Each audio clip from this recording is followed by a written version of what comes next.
What is up, guys? We are live. Zach Ginn here and Rick Ginn, aka Dad.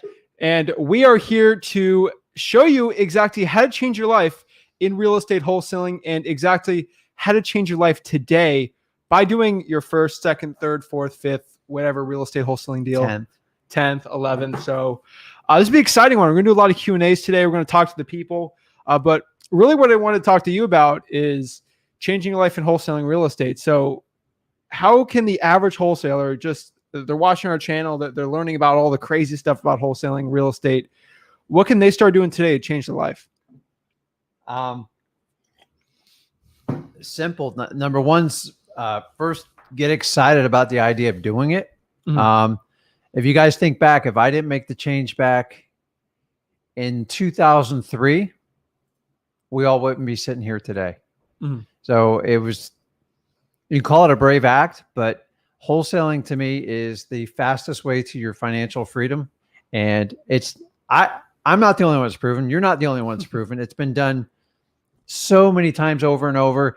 And if you go back hundreds of years ago, people have been flipping real estate forever. This is like nothing new. It's just much more mainstream now. So guys, get started. Stop reading so much stuff, consume the content, but you got to take precise action. I'm not a big fan of the word massive action. Because massive action can spin your wheels, but you got to take an enormous amount of action. You can't just keep talking about the theory. The difference between a successful wholesaler and one that dreams about doing it is the guy that goes out and actually does it. And that's how you learn. You got to get into the weeds and get it going. I mean, I truly think action is the biggest difference between the successful and the not the successful people. And that's why a lot of people like seek our channel and seek other people. But truthfully, that's the secret to these other coaches and people that sell wholesaling coaching is they just tell you what to do. And you're like, oh, they need someone to give them action. And it's a funny part, but I truthfully believe that action's what it takes. And not everyone's marketing channel suits them. So I'm a big cold calling guy. I know you're huge into direct mail, other types of ones that you don't have to get cussed out on the phone 24/7. It's a fun one, but the next one I want to say is like, if someone would take action, what are some of the marketing channels you would recommend starting out right now, 2021? Well, the beauty is there's a million options right now. So any type of SMS campaign you can get going. The reason I like that one, because it's perfect for the one man or one woman army. What I mean by that is if you're just starting out, guys, you don't need a staff when you start out. Trust me. Yeah. You do not need a staff. You just need you. And you're going to have to put your best hustle muscle. I like SMS because it's very scalable for a one-person operation, meaning you can send out thousands of texts and then you can just respond. Remember, the whole goal on that is to get them on the phone. So if I was starting out today, I'd be all over SMS. Cold calling is tried and true. It's been around forever. It's just you guys know more about it now than ever. But just going out and creating your own leads, don't overlook it. It's you talk about if you're lacking resources, you need to be resourceful. So what do I mean by that? Go out, do driving for dollars, connect with many people as you humanly possibly can. Yeah. And he or she who makes the most contact will have usually the greatest success with motivated sellers. It's a numbers game when it comes down to it. But you can talk about it all you want until you actually do the action. You're going through motion. So you have to go out and do it. Just like when you started, you got out, you made cold calls, you did bandit signs, like whatever it is. I hate cold calling. I think it's torture, but I know it works. I just don't want to call 1,000 people. To me, that's hard for me. Zach thought it was really easy. So that was an easy in for him. Yeah. I mean, I think it's funny, but really, I don't think there's any excuses right now for anyone not to get a deal. I mean, to change your life, it only takes one deal. I truthfully believe that. I mean, I think, what did we have for today? We had three closings today, 2 closings. Well, we had some wholesale checks today. Didn't you have a closing? Didn't we have one yesterday? Yeah, you cashed that check or? Yeah, it's deposited. Oh, dang it. We don't get many checks, but every now and then we got to work with a title company that gives us a check. But How much? What was the deal we did the other day? That one was $28,409.43. And just give them a crash rundown on that deal. Well, okay. I'm not going to actually break down the deal right now. There's a reason. I'll make a little announcement here. Okay. I think I was telling you about it. So I created, the filming's actually done today. Another reason why we bought a cinema camera is because I actually, for the past month or two, I've been working on that wholesaling real estate documentary. So I produced a real estate wholesaling documentary from start to finish of a wholesaling deal. I didn't know how much I was going to make. Okay, Quentin. But Quentin Tarantino is calling me. But the reason I did that was I wanted to hold the hand. I wanted to kind of not fire my acquisitions guy on that deal, but I wanted to take the lead of it and show you me personally going at the sellers, talking to cash buyers, calling the cash buyers, having cash buyers walk to the property with me. And finally, we had the check there. Let's remember it. It was going to be $30,000, ended up being $28,400 and whatever dollars and 85 cents, $409.85. So I'm not going to get into the weeds of that because it's actually going to be a documentary coming up next month. Okay. Be pretty exciting. So keep a lookout on that. It'll be pretty cool. I'm going to put in four part series, but yeah, we closed on that yesterday. It was a woo. Yeah. But what do you got now? Just keep in mind, I started in the same position. Most people are watching it. I started with 0, and I'm well in excess of 1,500 deals, just to give you an idea. If you stay consistent, keep doing it. But we did a little wholesale deal here. If you see the date on it, I don't want to give all my personal information, but August 24th. That's what, a few days ago. Hold on. We just went and got the check dropped off to us. What is it? 11,000. I had to get in 11,000. Little tiny deal, but guys, these deals add up. Okay. And then here's a deal I've been working on for a long time on a HUD, and it came to fruition. So, okay. I mean, that's fine. I just be careful right here on E. I'm not going to show it. Like, listen, I have been doing this so long, but guys, it's a 6-figure deal, and it's dated. Well, let me fold it up here so I don't. Oh, we're going to do a video on that deal. Actually, we can't because it closed, right? Shoot. Yeah, that property closed. So it funded on. Well, it actually went down the 24th too, and we just wound up getting the wire today. And what was the profit on that? 106. Guys, that was a subject to deal. Let's break it down. Let's break it down a little. But I mean, wouldn't you agree? I remember this deal. We've been working on this for a while. Most difficult deal of the year. Yeah, hands down. But it's the biggest profit of the deal. So it's like, what are you gonna do? That one originally was in Palm Beach County, South Palm Beach County, and we got that on creative terms, and then the HOA had an issue, right? Yeah, but so let's start. Where did the deal derive from? So we got a referral. The best deals are always from referrals, but it came from probate. So they literally didn't want the property. But you know why? But I thought Palm Beach was too saturated to do deals. It's too saturated. You can't do deals. Just quit. Why are you even doing that? I mean, we got another deal going on.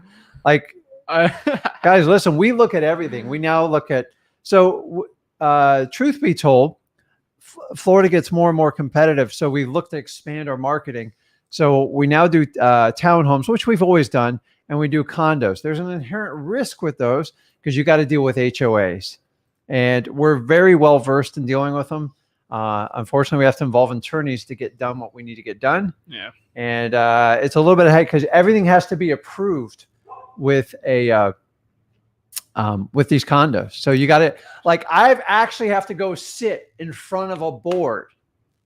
And I think he uses me because I'm closer to 55 because now we can buy in 55 and older communities. They're all old ladies. But this deal, just to let you know, was it needed probate. The family goes, we don't even want to deal with it. It's a condo in South Florida. They just go, listen, you can just basically have it. We were still able to pay them. We paid the attorney's fees, and it took, for full disclosure, I believe 8 months from head to toe. Oh, yeah. But well worth every penny. I couldn't rent the thing out. I had to get approval, and Guys, I mean, deals are everywhere, and that they just assume it's a $20,000-$30,000, and they were upside down on the property. And I took the deal. I looked at it with my experience. We put it together, and it's that simple, guys. There's deals everywhere. You just got to find motivated sellers. That's it. Yeah, I mean, it's so simple. Like the referrals, but I mean, most people would have thrown this deal away. Yes. They would have thrown it in the garbage can. I said, give it to me. Let me take a look at it. It takes it takes a lot of experience to get a deal like this. I think the average guy making 100K probably can't do a deal like that with the financing in place we did, but with the HOAs, no, that was the other deal. We're not going to talk because we got the vlog done on that one where they said that we weren't going to close, but let's close that deal first. That's that $70,000 deal we got in West Palm Beach, Florida, but let's not talk about it because I don't want the HOA. We closed on that one. No, we bought it, but we got to sell it. I don't want the HOA being mad at that. Yeah. So let's not talk about that. But the HOA thing, once it's closed, I could talk about it. We did some loopholes. It was really cool, but we're not going to talk about it because if the HOA sees this video, they are going they're going to be very mad at us. So I'm just trying to explain, like for most people, like 11 grand right here, I'll change your life right now. And I don't want to be this guru guy. Like, let me see your watch. You got your Rolex on? Like we're not out here like flexing Rolexes on you. Like we're not doing this stuff. We're just trying to be down to earth, showing you wholesaling real estate. Zach, what kind of car do you own? A truck. An F-150. Okay. Yes, it's a black F-150. Like it's not fancy. See, now you're giving color. I didn't tell you to give the color of the car. Yeah, okay. Guys, it just like we are regular Joes. We live well below our means, and the idea is are pretty good. Yeah, I know. So, but I mean, like, why do I need to show you a flashy car? It makes no sense. I've never quite grasped that concept. Well, you know, it's pretty flashy. I do. What's that? We do own together some a lot of rental properties. The cash flow. That's my big flex. Cash okay? flow. That's our Checks. flex on you guys. Is Lots rental of checks. properties, assets. So I'm telling you. Yeah, if you guys, I understand the difference between an asset and a liability is if you buy something and it pays you, it's a winner. If you buy something and you have to pay it, you're in trouble. Like, because that's how the world operates. So, well, we got some sub twos that we got to pay on. Yeah, but it's an asset that pays us. It's true.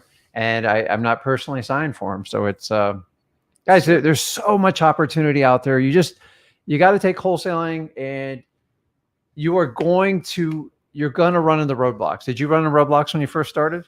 Oh my gosh. Did you ever get hung up on?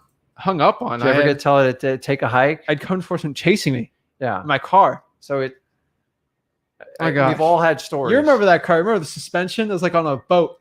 The thing was, remember the bumps? Yeah. Oh my gosh. It was. I like to own cars till they die. And I kind of caught that Honda. I was driving like crazy on that thing. I was just sticking bandit signs everywhere. That thing would move everywhere. I mean, it's crazy where you come from, but I think that's another point I want to talk about. Anyone trying to change their life now in wholesaling, it's like, hey, my car's not nice enough.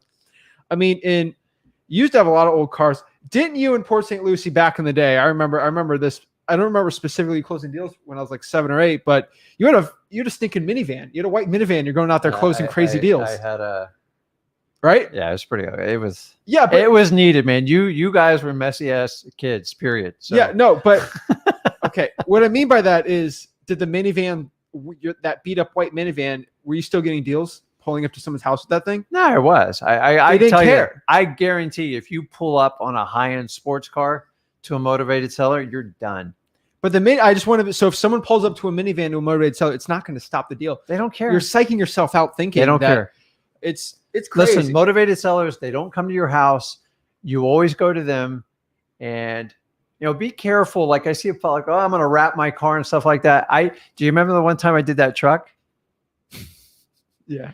I bought an old UPS truck. Oh my gosh. And I put it on there, and you know what? It was a mistake, but yeah. I was going to have a mobile office, and nobody cared.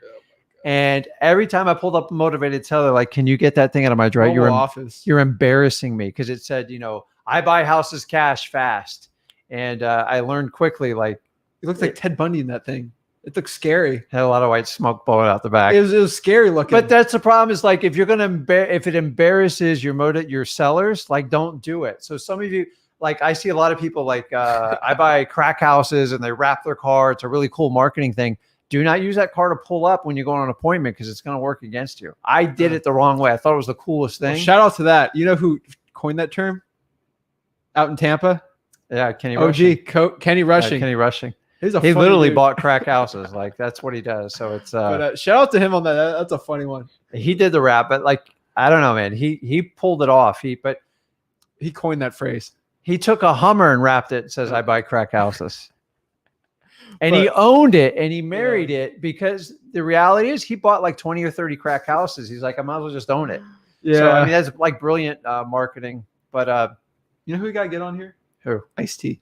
Not Ice-T. Ice-T. Vanilla Ice. Yeah, he's... we got to get him on here. That'd be a fun one. He's in our market. So. I know. He's right by us. He likes to do the high-end stuff. But like, who doesn't want to do a deal with Vanilla Ice? Like, it's not I want to fair. do a deal with Vanilla Ice. If yeah. you're watching So listen, Vanilla, guys, if you ever can partner up with a celebrity for wholesaling, do it, because it'll work wonders for your business. Definitely. So let's get some questions going here, see how I can help the people out. But remember, guys, change your life today. Take massive action. It's going to change. I know that word kind of gets you crazy, but it's the going out there and taking that action. I mean, you had a job, you went there out to take action. I had a mortgage, 2 young kids, and I had a really good paycheck, and I was miserable. So I guarantee somebody watching this right now can relate to it. And let me tell you what, I'd be in tears going home. I hated my job. I hate it with a passion. Can I tell them who I work for? You already said it a bunch of times. I work for Enterprise Rent-A-Car, where Will Ferrell said it best, where you can be your own boss. Yeah, right. What they don't tell you is you're in a suit, vacuuming out cars, washing them in like 95 degrees in the humidity. I'm just, those days are right. But what I did is I took bad information from my parents, and nobody taught me. So I had to really go through the whole hard school of knocks. And by me making that decision is the reason we are all on this live right now. End of story. So it's, so guys, use me, use Zach, follow people that you want to be in their shoes.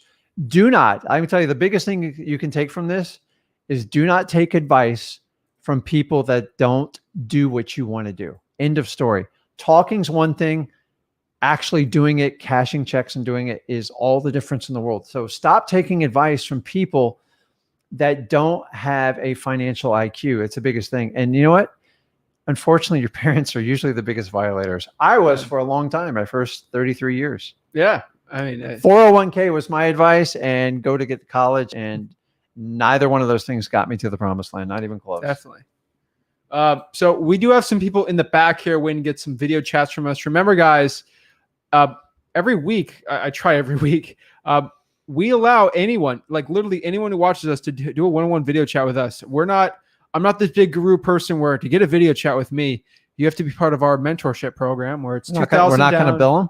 We're not going to bill them $1,000, $1,000 down, and then 8 easy payments of $1,200. Like, do we have a funnel? We're going to sneak them in. Yeah, the funnel is you log in for free, you get all the free content, and then you're out, and you go out there do action. Guys, I mean, we're literally going to change the game on how this thing works.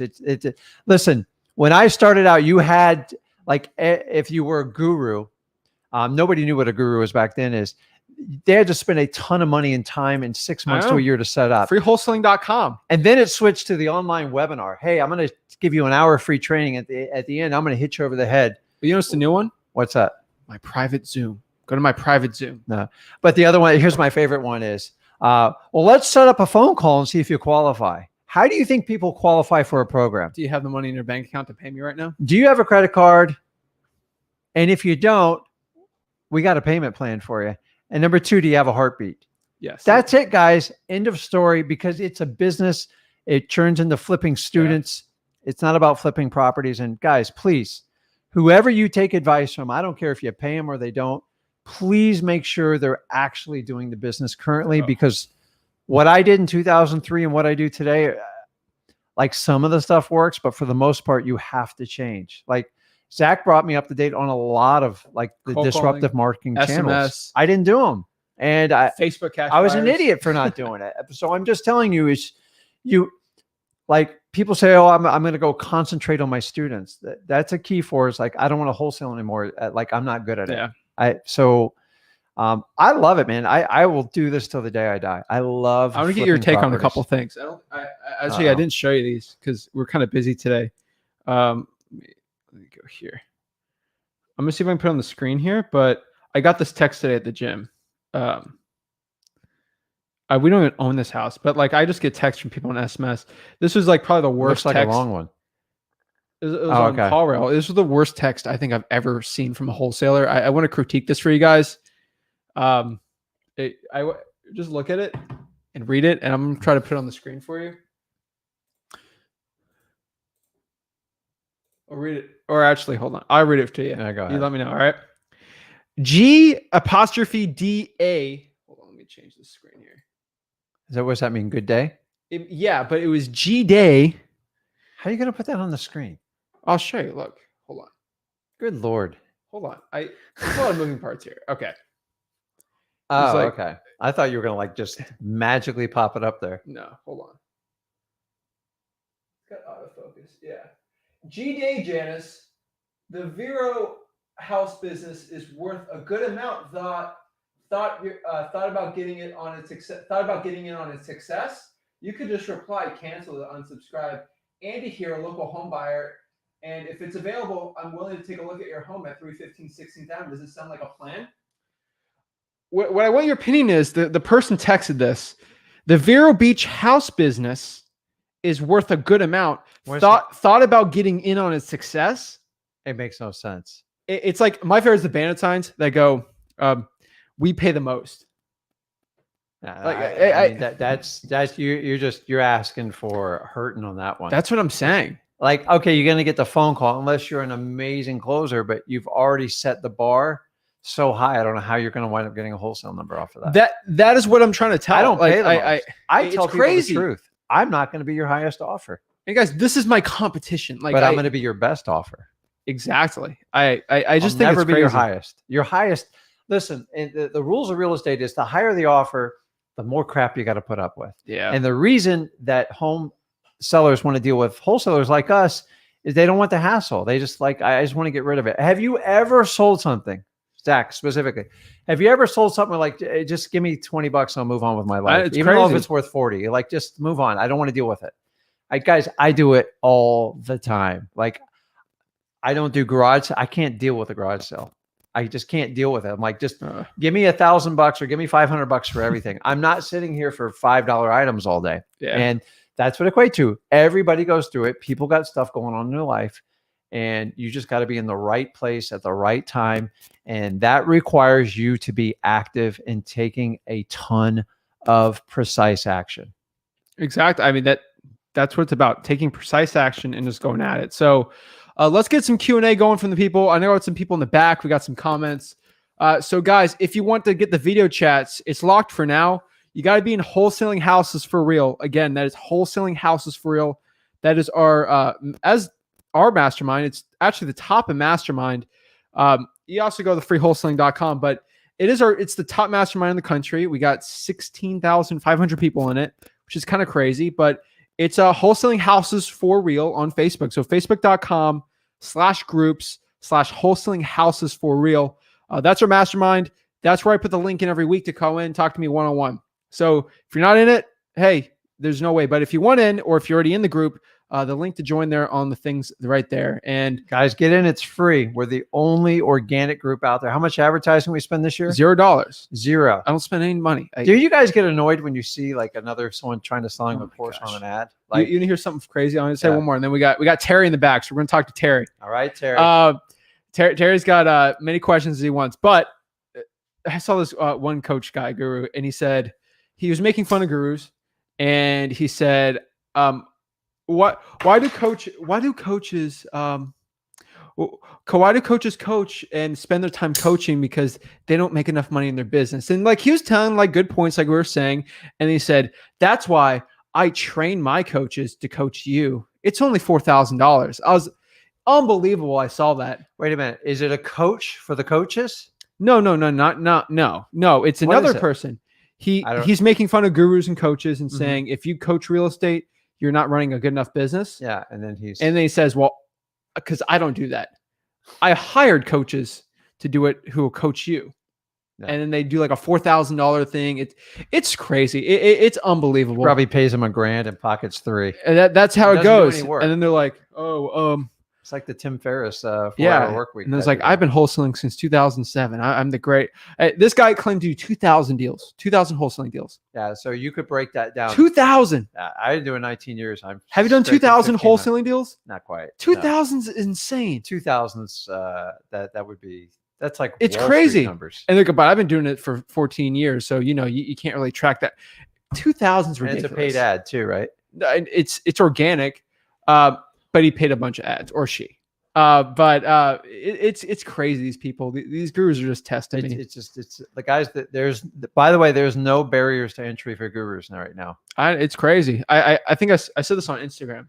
That's what I was taking. And we're specifically talking about people that want to coach you that don't actively do the business. It makes no sense. And people go, well, what about a football coach? I go, okay, timeout. Less than 1%, probably 0.5%, can actually play like professional football. So like the whole pro sports thing, it does not equate to wholesale. It does not even. Well, the thing with athletes, right? They all retire at 35. Yeah. It's crazy. And listen, not every athlete's a coach, but like in wholesaling, honestly, I can do this till the day I die. I never have an excuse not to do it.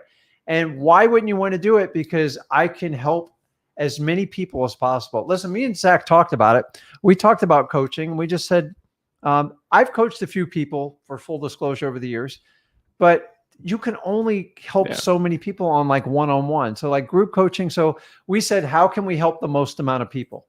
And we came up with this crazy theory. Let's just show them everything we do, all our combined experience, and like no holds bar. And I hope you guys are enjoying it. Let me know. I think so. Freewholesaling.com, guys. Freewholesaling.com. It's the only one, and I promise you're going to see a bunch of imitators. Understanding we did it authentically. I know. So let's pop some people on here. Let's talk. Let's try to help the people out here. Let's where's the brand thing? Hold on. We'll do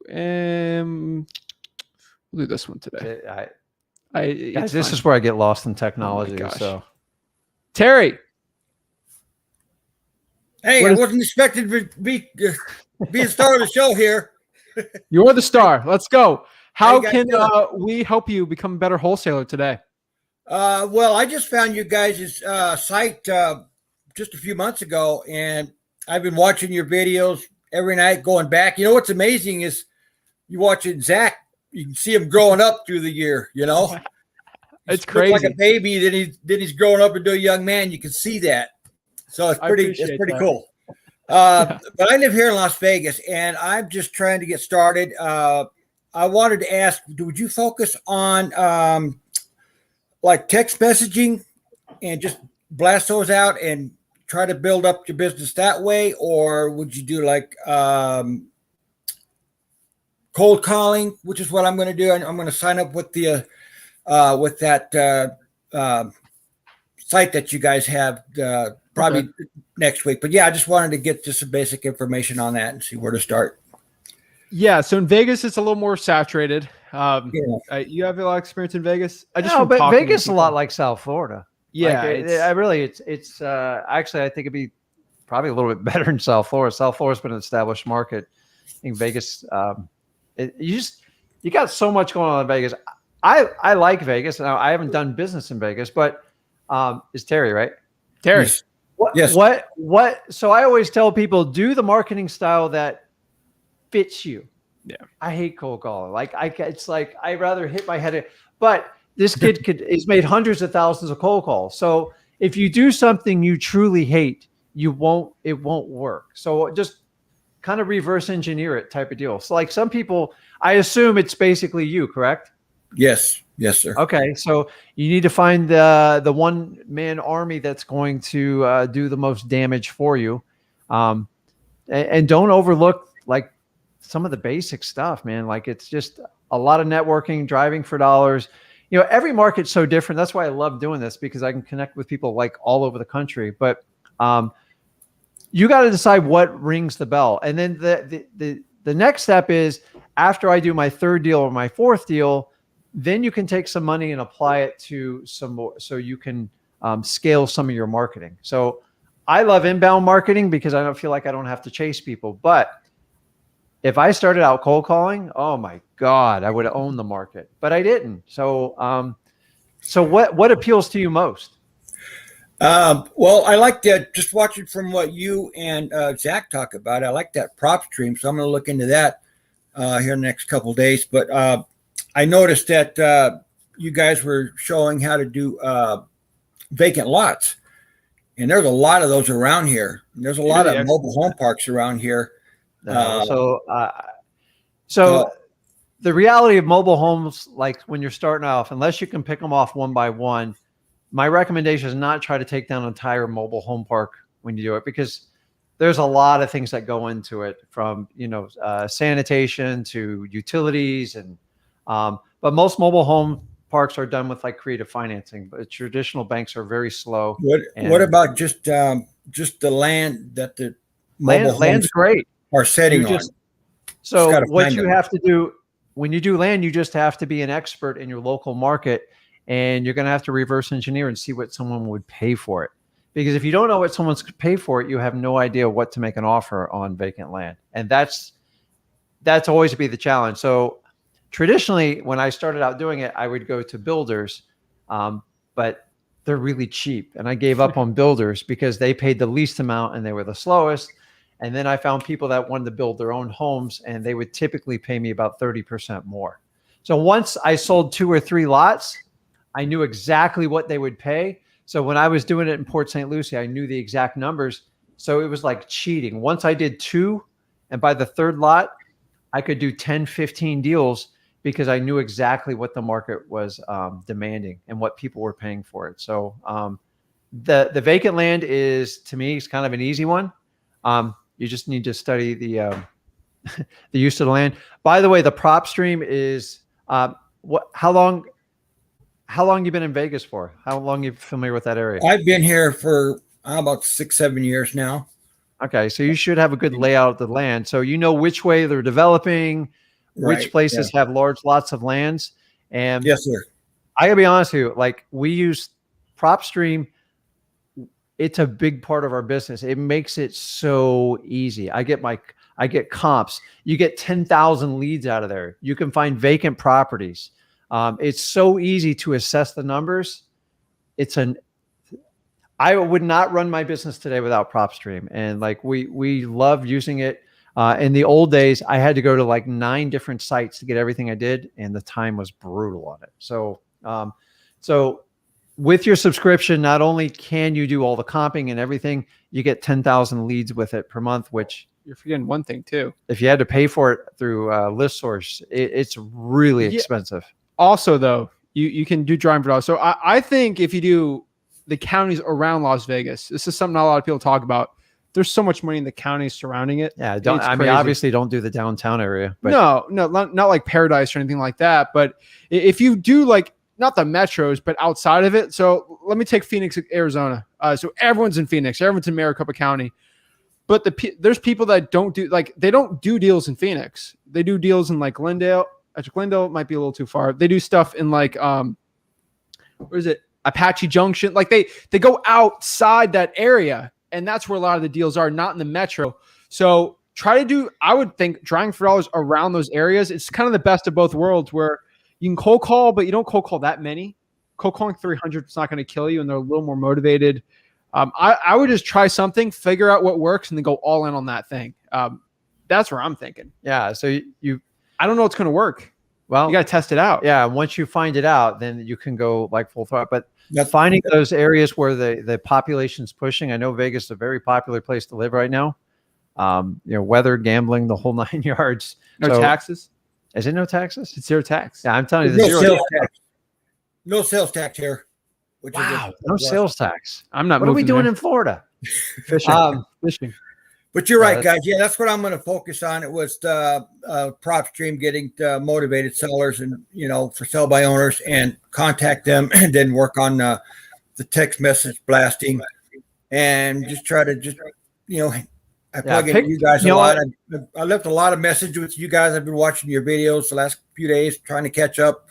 And so I've left a lot of comments, and I can't thank you guys enough for what you guys do, because you're exactly right. There's so many gurus out there that I have talked to, and I've gone through their weekend thing, and at the end they throw that $10,000 on you, and if, you don't have that, they don't talk to you, they hang up on me. It's just, you're worthless. Man. Yeah, Terry, I've done all that pain for you. I've been to you name it, I've paid for it, and at the end of the day, I'm like, man, I not that I know everything, but there's not like a mastermind when so it used to be called a boot camp. Now they call it a mastermind. And I get irritated. Yeah, when someone takes you out to a fancy dinner on a boat, because basically you're paying for it anyways, right? Yeah. And wouldn't you rather do that with your own family? Exactly. When we talk, we get down to business, we show you what to do,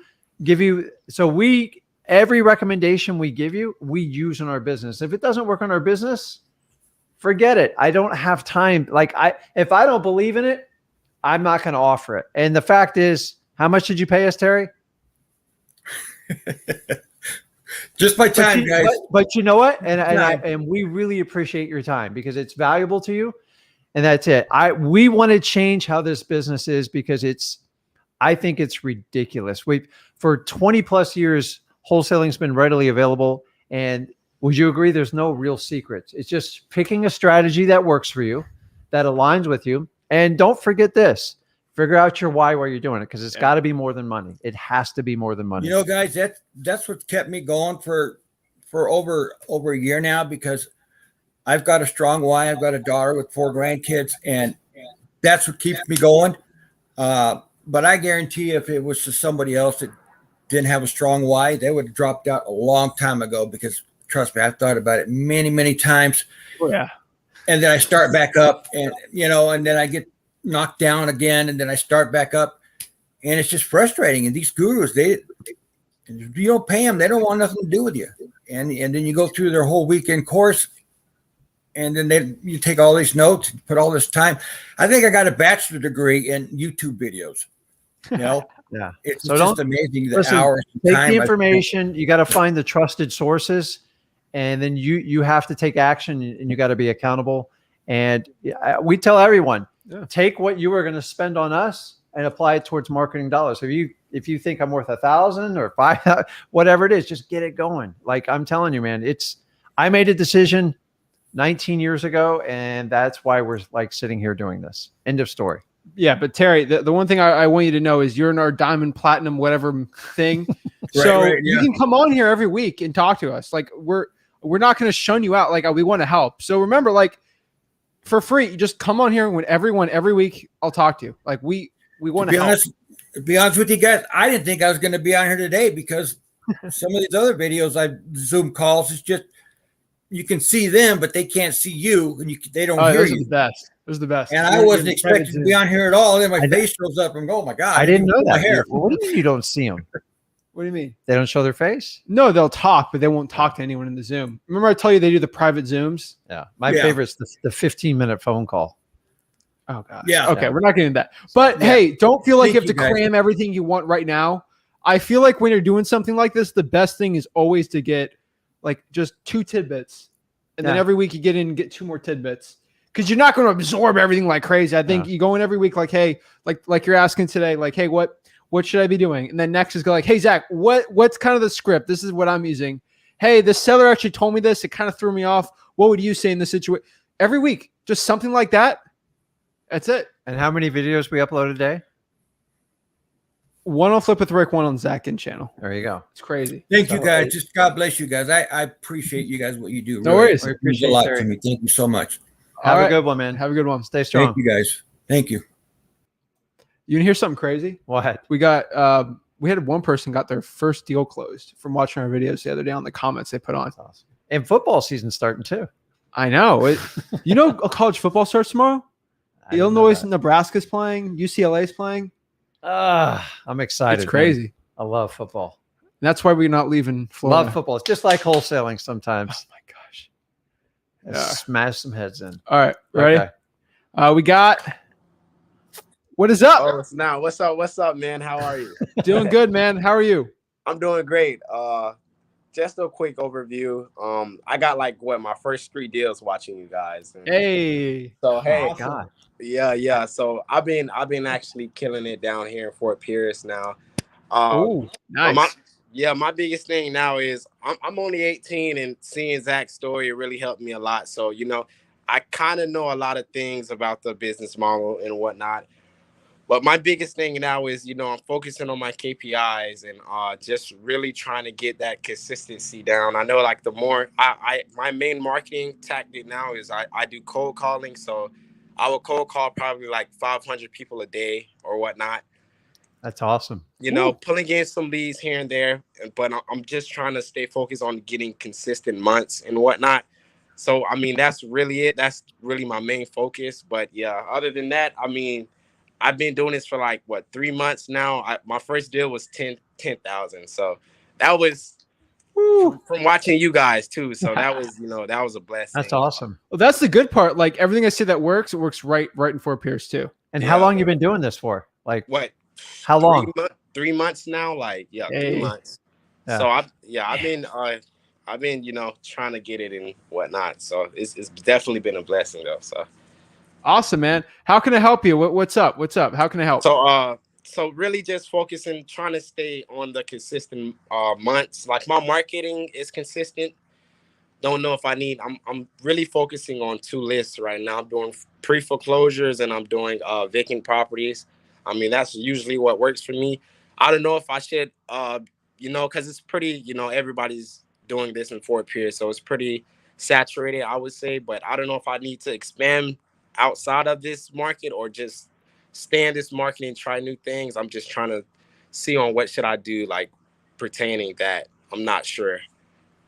Yeah, I mean, it's kind of saturated. I think it's crazy. I remember a year ago, I did that. Remember that crazy deal? It was like kind of by Midway Road. It's in between Fort Pierce and Port St. Lucie. I remember going on the deal. I did a recording of it, and I remember there was the sellers getting 6 cold calls a day. It was in Fort Pierce. Yeah. 6 cold calls a day from people only from Fort Pierce. It was crazy. It's insane. Dude, and they're all cold calling. And it's crazy. It's nuts. But the thing is, we got that deal from cold calling, and it's all about just taking that action. I mean, cold calling will get you a certain amount of deals, but if you want to get consistent, you got to start peppering other strategies. So you got to look at it. You can be like, don't do bandit signs at Port St. Lucie. Please don't do that. You'll literally get in handcuffs. Yeah, Fort Pierce should be good. Top chases you down. Yeah. So I would probably, marketing wise, I would up the marketing on. You can try the government list. Everyone watches us in Fort Pierce, so they're all doing the same thing. I would say driving for dollars is probably the next frontier for you in Fort Pierce. Let me tell you, driving for dollars made me. Yeah, for 3 years. You got to be careful in Fort Pierce. Like there's certain streets in Fort Pierce. You go driving for dollars, you're gonna get like, oh, look at all these leads. It's so you got to get in little nice areas. Yeah, we have a name. What's his name? What's your name? It says Millionaire Dropout. Yeah. What do you go by? Brandon. My name is Brandon. Okay. Brandon. So Brandon, let me tell you what. My grandma retired to Fort Pierce in the early 70s. Oh, wow. And so I've known Fort Pierce like my entire life. It's a really cool city. If you guys don't know about it, it's over there by the water. It's beautiful. Yeah, it's beautiful over and there. I got to tell you, man, it's driving for dollars. It's like a dream. So here's the thing is you can consider stretching out your reach, but always. So how long you been in Fort Pierce? You've been there your whole life, or? Yeah, my whole life. This is all I know. You know everybody. Okay. Yeah.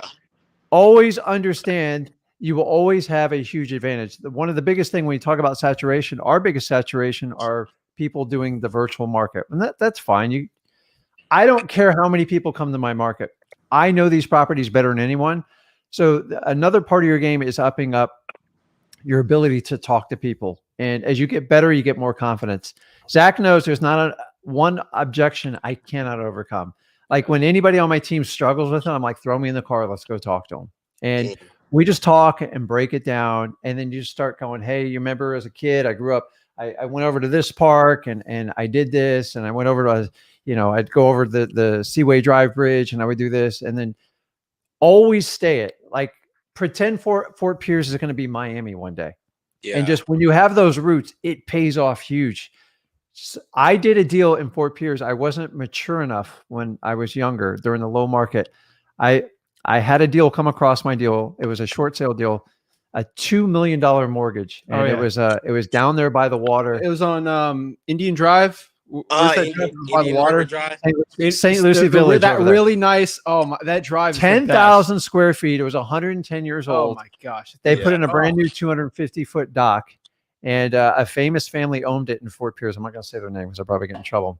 I bought it for, I had to partner up with basically a hard money guy at the time. I made a lot of mistakes, but I bought it for $305,000, and I couldn't figure out how to hold the property. The property has since then sold for multiple millions of dollars. Oh man. Yeah, I do. And I didn't figure out like how to put it together. And it was all from my connections. A realtor reached out to me like, man, we're struggling selling this property. Now this was back when the market was really melting. But man, if I align my strategy, like I've been to Fort Pierce. There's people who know everybody on that street. And just to let you know how long I've been doing it, I flipped the same property multiple times on multiple different occasions. That's how often it comes across, because you'll find some of those properties they flip, and if you've done it long enough and you stayed in contact, they're like, hey, hey Brandon, I can't deal with this property, can you help me out? And they call you back, kind of like how a realtor resells a property. I love Fort Pierce. First of all, always fish in your backyard is what I say. Never leave it. Nobody knows it better. So when it's between you and a virtual guy or gal, you'll crush them every time. It's easy. Every time. Because we have that connection. I'm sorry, you talk on the phone? I'll be there in 5 minutes. That's why I say every time. How many people are we competing with virtually? It's ridiculous. It's crazy. And I'm all for virtual. Like I'm all about the hustle. But like if you want to compete with me locally, I'll crush you every time. I'll crush you like a bug. There's plenty of deals for everyone. Like how many 6-figure wholesalers in St. Lucie? There's probably like 50 that are making clearing hundreds of thousands a year. Like there's plenty of deals everywhere. But I would say since everyone in Fort Pierce is driving around, drive for dollars. It's the one thing people aren't doing. The one thing I could tell you right now is if you just drive around, you just see a trashed house. I would look up who's the owner really quick, because some of these trashed houses are owned by like banks and trusts, especially in Fort Pierce. So be careful, because you're like, oh my God, this is the best deal ever. I used to do this, going on a deal like, oh my God, amazing deal. It says Deutsche Bank owns it. I'm like, oh, the worst. But here's another one you can have, being so local and so close, working with the city of Fort Pierce, although I know they're probably a lot tighter on their code violation list, but they're brutal though on their like codes. Like they don't want to negotiate on anything. They don't like to give up anything. Really, they don't like to give up anything. It's when you go to other towns, they're like, hey, help us out. So, but you can still kind of work with them. There's a lot of Fort Pierce is just. It's just a really neat city. I've known it for 40 some odd plus years of my life, and it's just gone through a lot of like ups and downs and changes and stuff like that. But now the values are starting to come back up, as you know. Just to give you an idea, in 2010, I bought a 6-plex for $6,000. That's how bad it was. Wow, that's and Brandon, I'm telling you what. That's you insane. say you're only 18. This kid started at 17, and I would do anything to trade shoes. Like I'm not talking, I wouldn't get with my family or anything, but man, time is more valuable than money, buddy. And you are on to it right now. You are going to go through we're going to have a market. Something's going to give in the market. You're going to be impressed. So you might be, I don't know, might be next year, might be in a couple years. It'll be absolutely amazing because you'll get through the entire learning curve of everything with it, and you'll be ready to pounce when you do it. I was so buried in duplexes in Fort Pierce for 4 years. I was just giving them away. I buy them for $10,000. I'd sell it for 20, and I do it over and over. And it was just fun. I got chased by a lot of dogs. I got a lot of bugs, but it's 6-plex for $6,000. Yeah. But that's what I can say. It really break it down. So you want to expand it, consistent, drive for dollars consistently. Start cold calling that. You start getting deals that other wholesalers aren't. Still do the list you're doing. Number 2, I can tell you right now, is just buy assets and just stay humble, man. Don't go out there buy the liabilities assets. I'm telling you, that would change your life. True. You want to change your life right now. You put that money, you should probably reinvest in your business. But once you sit getting some more deals coming and buy a couple of rental properties, I'm at the point now, I don't have to wholesale. But I can just quit. But buy local. So I always tell people, Man, let me tell you, trying to own a rental property 50, 70 miles away, it's brutal. It's tough. I gave up. I couldn't do it. And the next thing I could tell you right now is you have to start working on the cash buyers because the market shifts. You're going to need these cash buyers. And another thing I want to tell you, I think you know this, especially in Fort Pierce, there's a lot of shady people out there.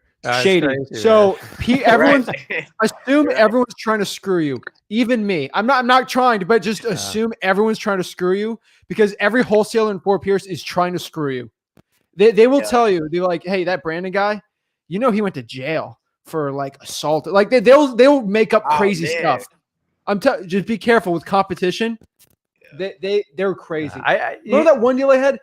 The one lady from West Palm that was trying to steal my deal up there. She was saying all these crazy things about me, how I've never bought a house in my life. And I had like, she's brutal. Needs that month. Yeah. And the competitive advantage for Fort Pierce is because the house is, there's a lot of older houses or some newer. So these virtual guys come in and go, I'll pay you $100,000 for it. I'm like, you're going to good luck with that, buddy. Like, you don't do you understand what neighborhood it's in, what's going on? Because there's a lot of properties 60 years or older and there's a lot of issues. And if you don't understand them, you're going to get killed on the contract. So we have a lot of virtual guys that fall out, and we just spread the word with other one. What's the quarter rule that you always have with houses, especially in Fort Pierce? If you can, most of them are framed, but if you can stick a quarter in the crack, don't buy it. Yeah, on the foundation. Yeah, or if you can't open the door, I learned the hard. I bought so many houses I had to give away with it, but.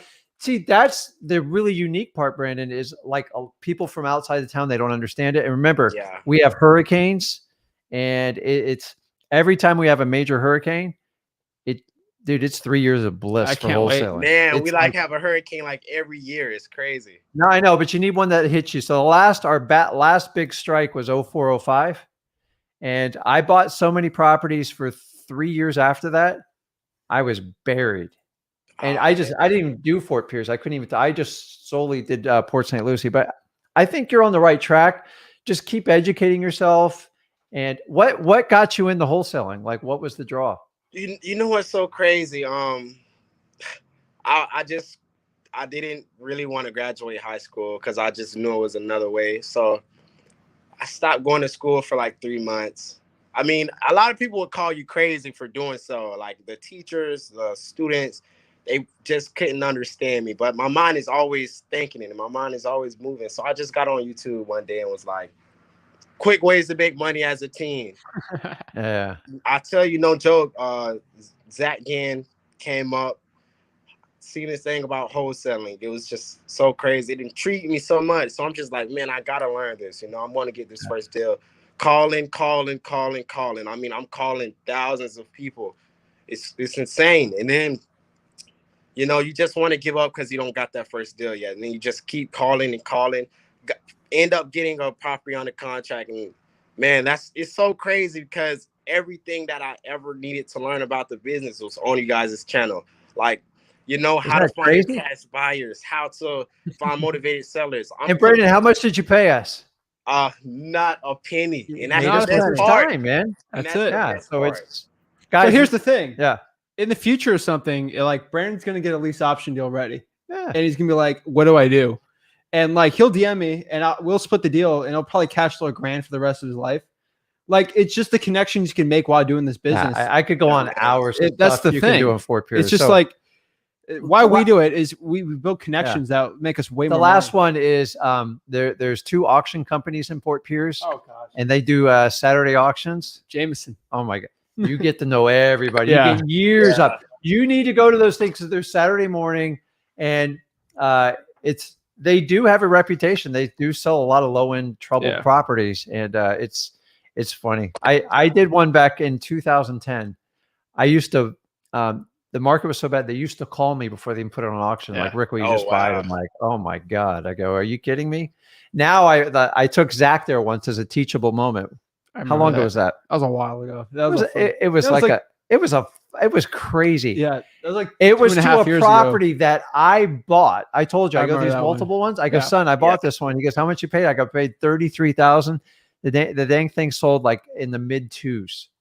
Yeah, That was a crazy. four. It was a fourplex, but it was rough, man. Yeah. And it was all. Yeah. I mean, you know how Section 8 works in Fort Pierce. It's a different world. It's like crazy. You go from one county to the next. So, the reason to go to those auctions is not really to buy it; it's just to get to know everybody in the town. And man. so I went to an auction once that was next to a property I owned. I wrote down everyone's phone number, and then I sold my property an hour later. So it was like I learned a nice little trick there. So the old days, we used to go to the courthouse in Fort Pierce. I had a lot of fun with that, but they don't do that anymore. It's all online. So you're on the right track, man. Just keep it up. Just keep doing it, man. Hey, man, I really appreciate you guys, man. You guys taught me everything. Yeah, we got to connect. We're pretty close. So yeah, man. Yeah, we're pretty close up. But okay, you guys take it easy, man. God bless you. Thank you for everything. God bless. Keep it up, Brandon. Good job.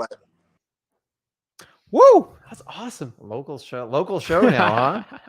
I love it, man. But you're not supposed to teach people in your local market. That's bad for my business. I'm telling you, like people like that, they'll send us lease option deals, creative stuff, and we'll make $1,000 for the rest of their life. You know, you help them out, and then plus they get the profit off it as well too. That's literally changed that guy's life.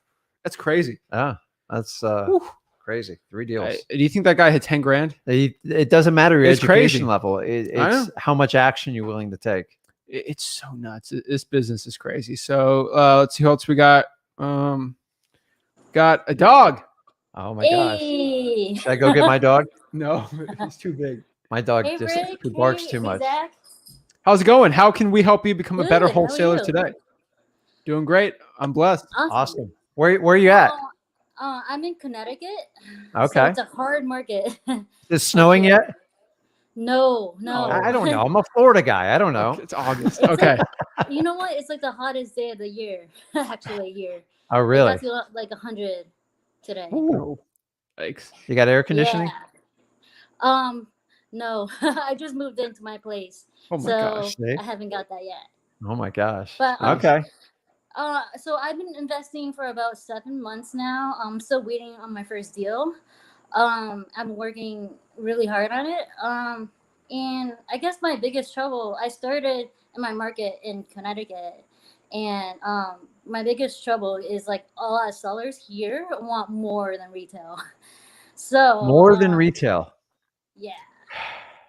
Subject to. I've been getting offers for like what, 500,000, 1 million a couple of times.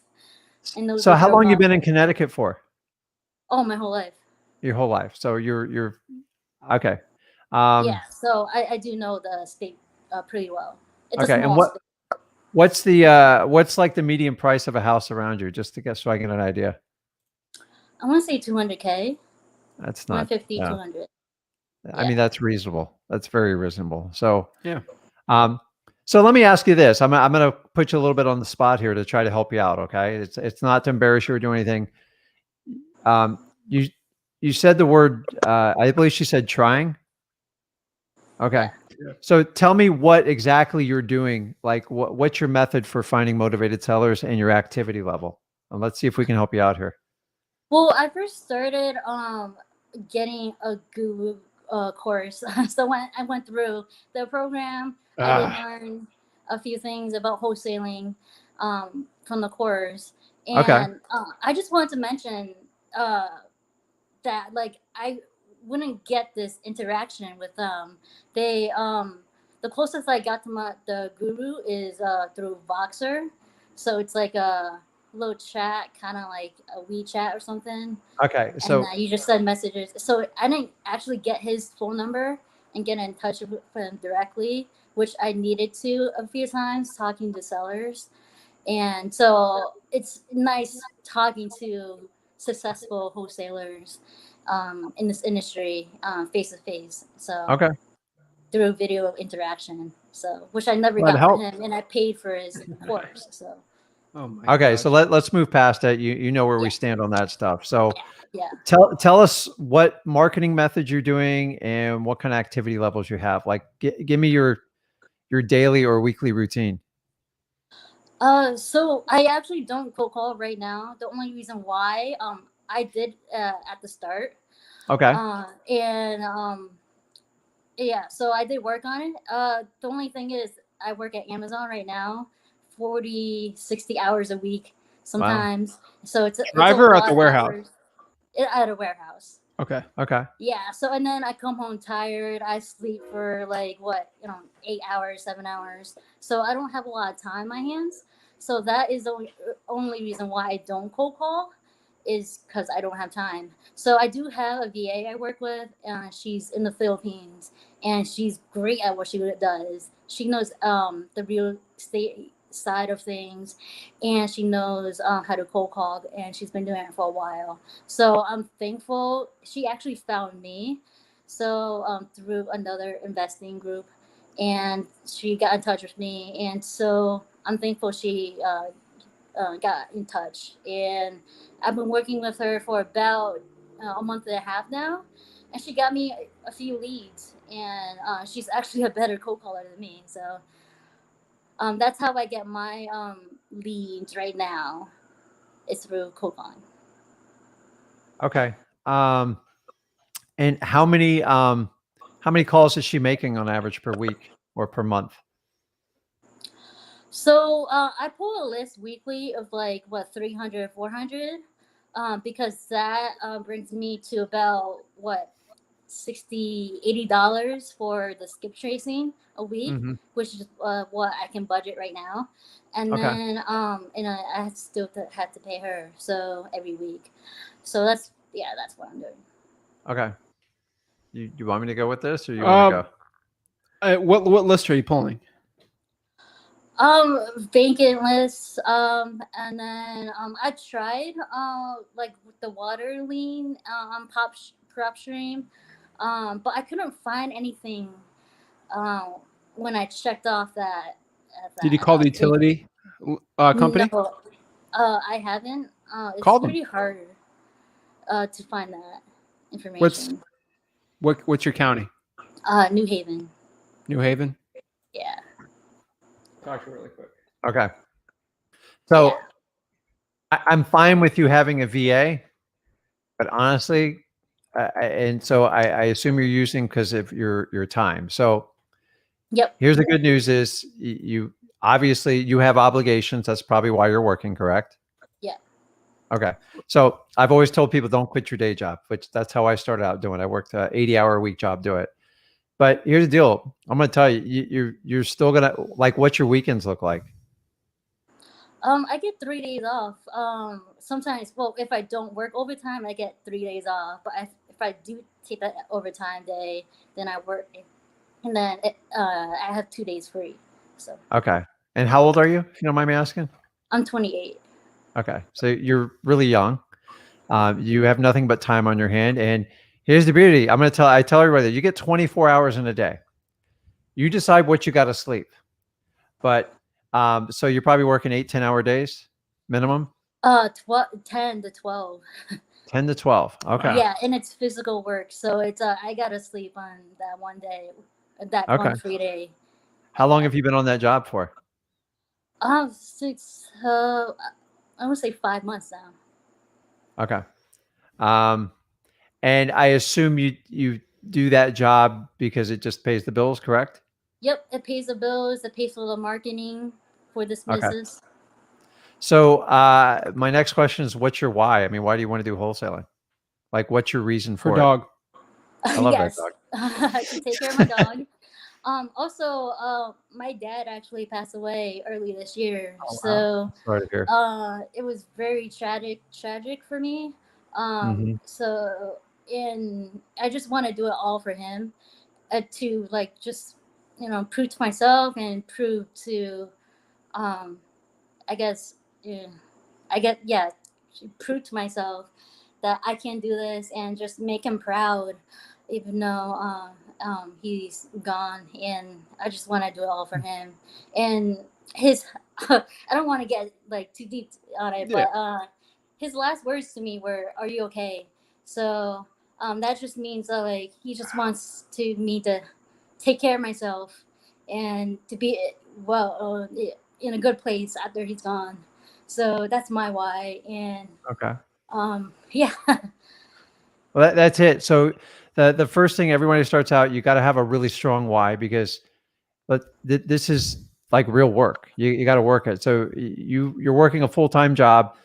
Hopefully you've set a deadline to go, okay, by this time, I want to be here, and I'll take the money when I get this X amount of money, then I can leave my job and transition to what I'm doing. But you really have to be like adamant about it. Because when Zach talks to you about like pulling a list, you're like, well, it's hard.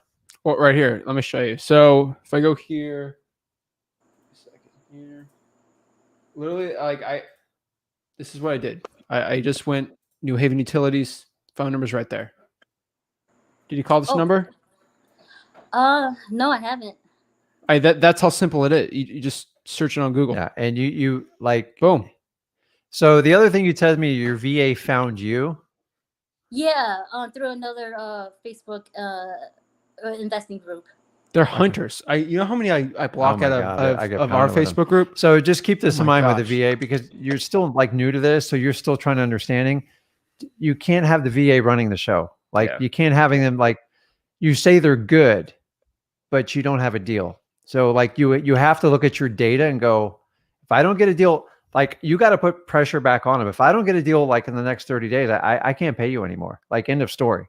Yeah. And you need to be giving her all those phone calls, the code violations. She needs to get you the tax delinquencies, fire damage properties. Like she's got to bury you with so many leads, and then you can decide what you want to skip trace and go back to them. So don't ever buy into the word an experienced VA, because here's my opinion. If there was such a great experienced VA, they'd still be working for that investor because they buried them in so many leads. So I've hired a lot of bad VAs. I'm going to tell you, I've had VAs try to tell me how to run my business.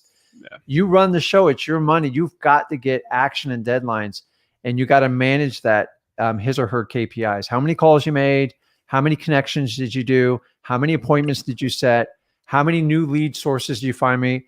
Finding a VA that'll go out and just hunt for you, like just like Zach showed you that 2-minute thing. 2 seconds. 2 seconds. You need to find like 30 other ways for them to go find deals for you. Okay. Like I saw somebody doing driving for dollars, like virtually on a computer. It was amazing. You can do that. Yeah. Yeah. It's a little bit challenging, but I'm just, they've got to go to endless lengths. So do you have the tax delinquency list? Yes or no? Just on PropStream that I pull. Okay. Have you tried a code violations list in your area?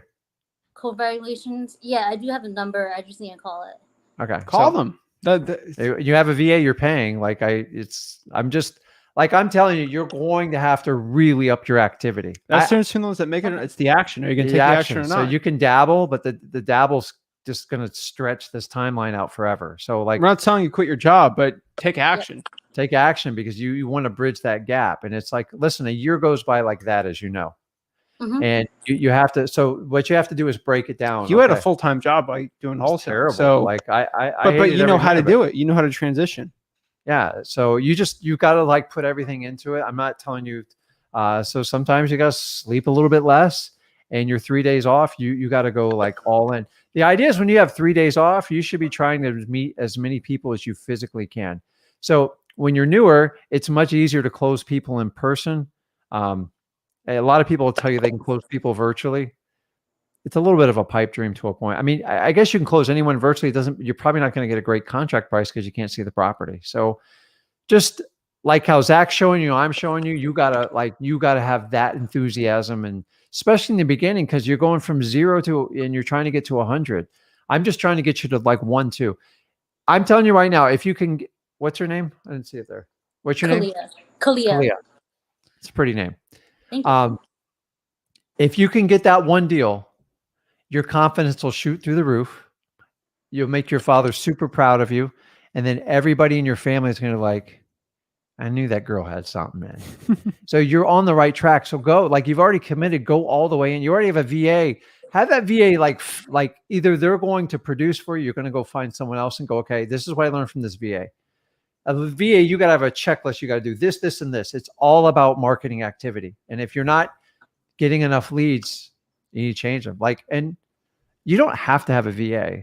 But if you're going to hire a VA, and this goes for anybody listening to it, make sure they are just going crazy on the marketing activity. Yeah. So if they're such, and especially if they tell you their experience, like bury me in leads. Can you get me 500 leads by the end of today? Yeah. And just go from there. And you don't have to skip trace like every lead. I mean, however you need to do it. Like, and then pick a day for driving for dollars and just like go get them. My best deals, I pull up, I go, well, there's a blue tarp on this roof. How much did we pay to get this deal? We drove by it like 6 times. Yeah. If someone just went up, knocks on the door, they would have easily got that deal all the time. So you're young, you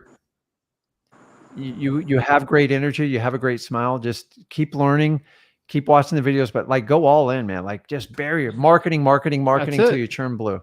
That's it. I just found out Batch has a driving for dollars app called Batch Driven.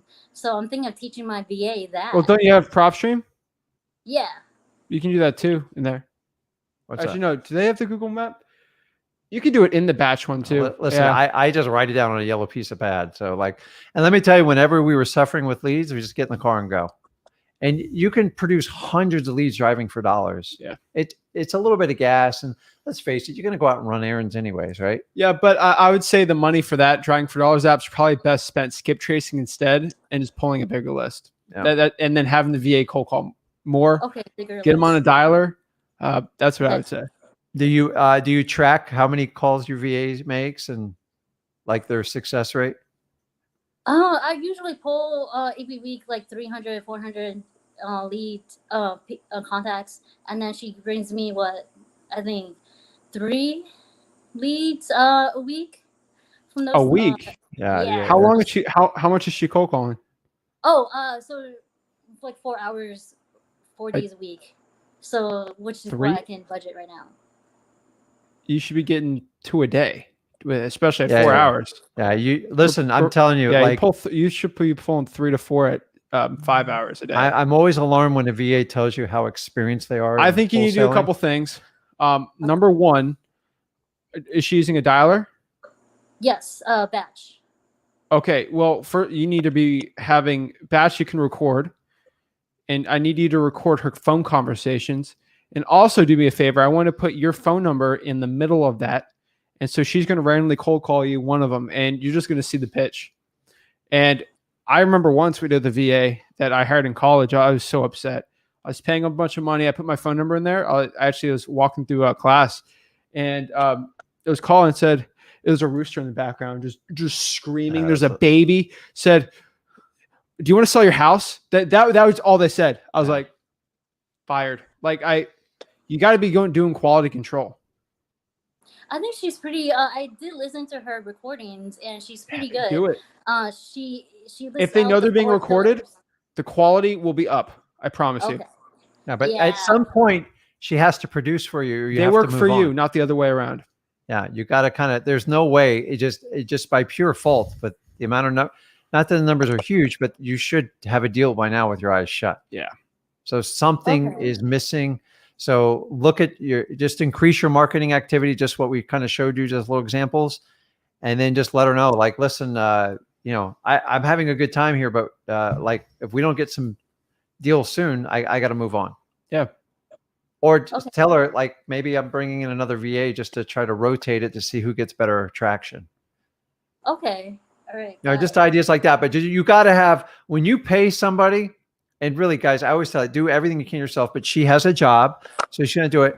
But everything the VA does has to be per your instruction, not their previous experience. You have no idea where they came from. They're not working for somebody else. Then make sure they don't have 1,000 other jobs going on.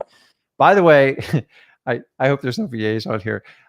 They're known for stealing like information, taking your information and giving it like to other people all the time. We have a lot of VAs watching us, actually. They're training. Yeah, they're training. Like what's that? But listen, a good VA, they're looking for direction, and most of them want to work well for you. But if you're going to give them the lead, then you're kind of accountable for that. So I carefully look back to see what policies you've implemented and strategies versus the VA, and that might give you a little more clarification. And sometimes you just got to reset and start over. Go, okay, that's it. I've made this mistake. I've let VAs run wild. I'm like, oh my God, like what happened? Yeah. They're only going to do what you tell them to do. They Yeah, can't good get in thing your is head. she's been very transparent with me. So, and then did listen to her recordings, and Yeah. it's pretty good. I gave her Brett Daniels' script, which is excellent. I think he has a really good script, and it goes through the 4 pillars of wholesaling. So, Yeah. Cool. and that's what. Here's the it's really problem. about. Everyone uses that script.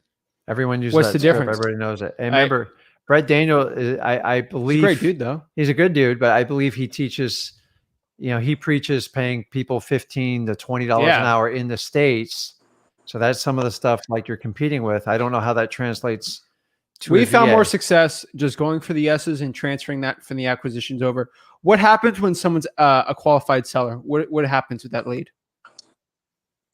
She puts on PropStream, and then I just call them. You call them. Okay. Yeah. And what's your conversation with them once they're qualified? I try to make a good connection with them, which is what you guys recommend, which is great. And then I just go over the condition in the house and everything like that, and then why they're selling it, and then the offer, their offer first, and then Okay. I do some research beforehand. Okay, but what do you do after? Everything's good. What are you doing? Are you meeting them at the property? What's the next step? Well, if they say they want a higher offer than what I thought it would be, then I just don't do anything that lead. And then How many appointments have you been on the past month? None. That's okay. I want to give you a quick story. I think was it my 4th deal ever. I talked to the seller. They wanted 150 grand for it. And it was not worth 100. It was worth 100 to a cash buyer. They want 150. I went there, built rapport, and literally that seller. I remember I was 17. You had to go there with me. Mm-hmm. I was like, we said, really, we can't do 150. How much do you really want to sell this thing for? Remember they said this. They said 90. We didn't say a word. They said 80, 70, and then the other person's like, stop. We got on a contract for 70 and sold it, made 30K. Yeah.